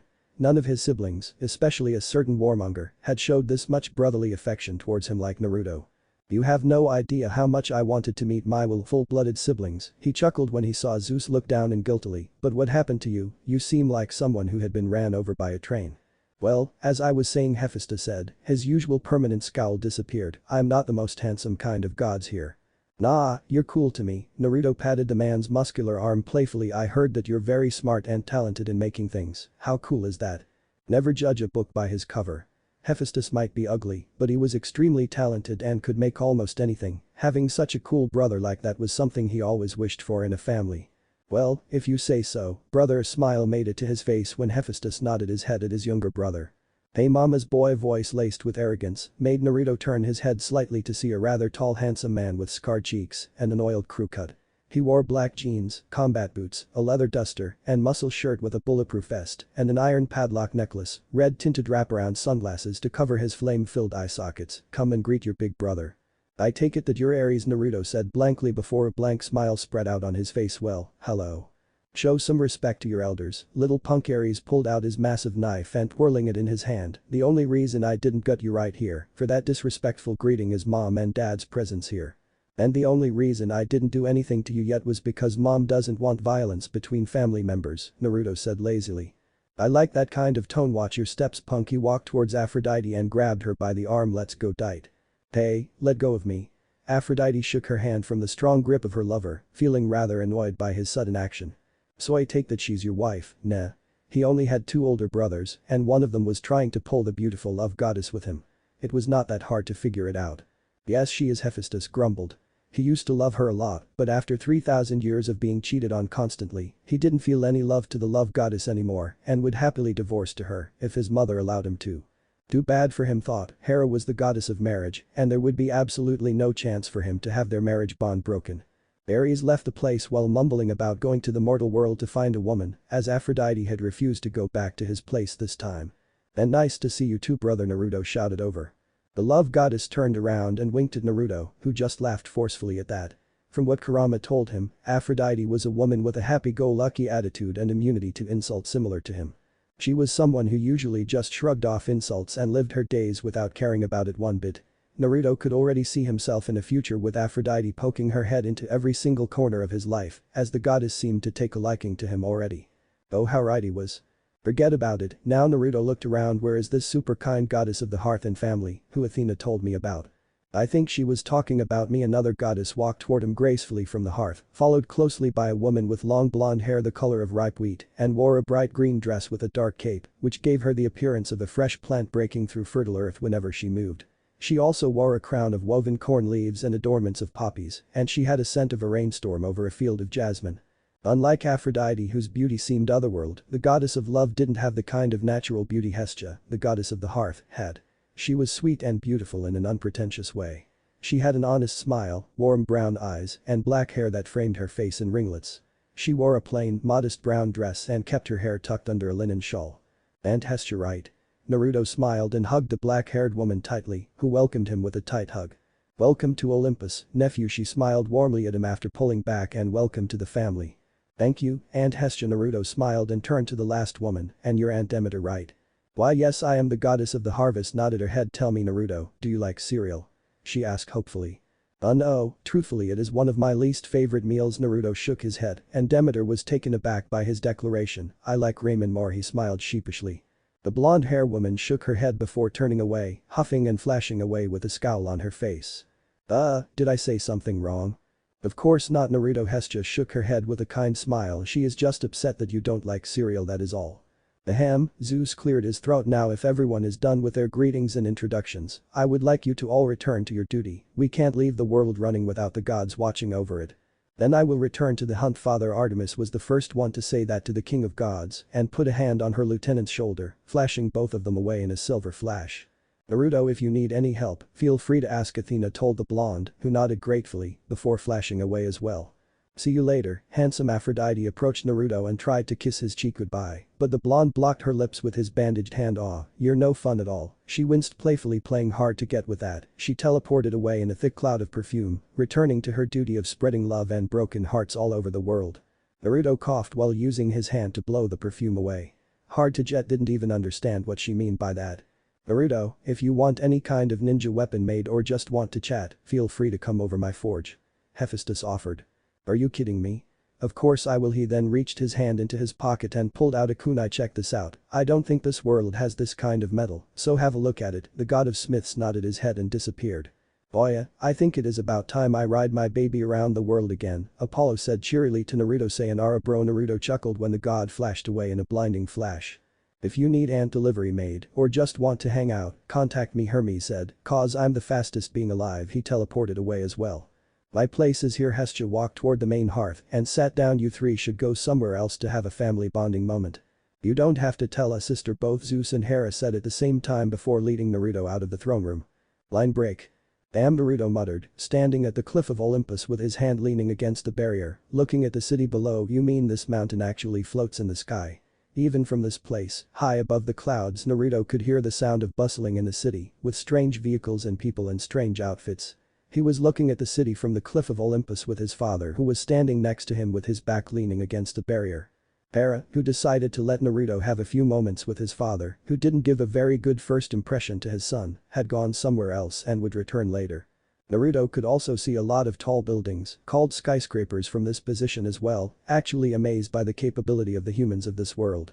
Maybe when he returned to visit Konoha he would bring the idea of making skyscrapers back with him to the elemental nations as well. Yes, Olympus is originally located on Mount Olympus in Greece. It has steadily moved over to the west, following the heart of Western civilization over the centuries. Zeus nodded his head. "Instead of being located on a physical mountain, it is a metaphysical duplicate. This mountain does not connect with the ground and cannot be detected by mortals due to the mist." The two stood in silence for a moment before Naruto decided to speak up. "Dad, can I ask you a question?" "Of course, my son." "Why did you cheat on mom?" Naruto asked. His voice remained as calm as possible. "Was she not enough for you?" "I had nothing to say for my actions in the past." Naruto. Zeus shook his head. "I fathered too many children with other women: Athena, Artemis, Apollo, Hermes. But you." Naruto the god turned to his son with a smile. "You're my redemption to her.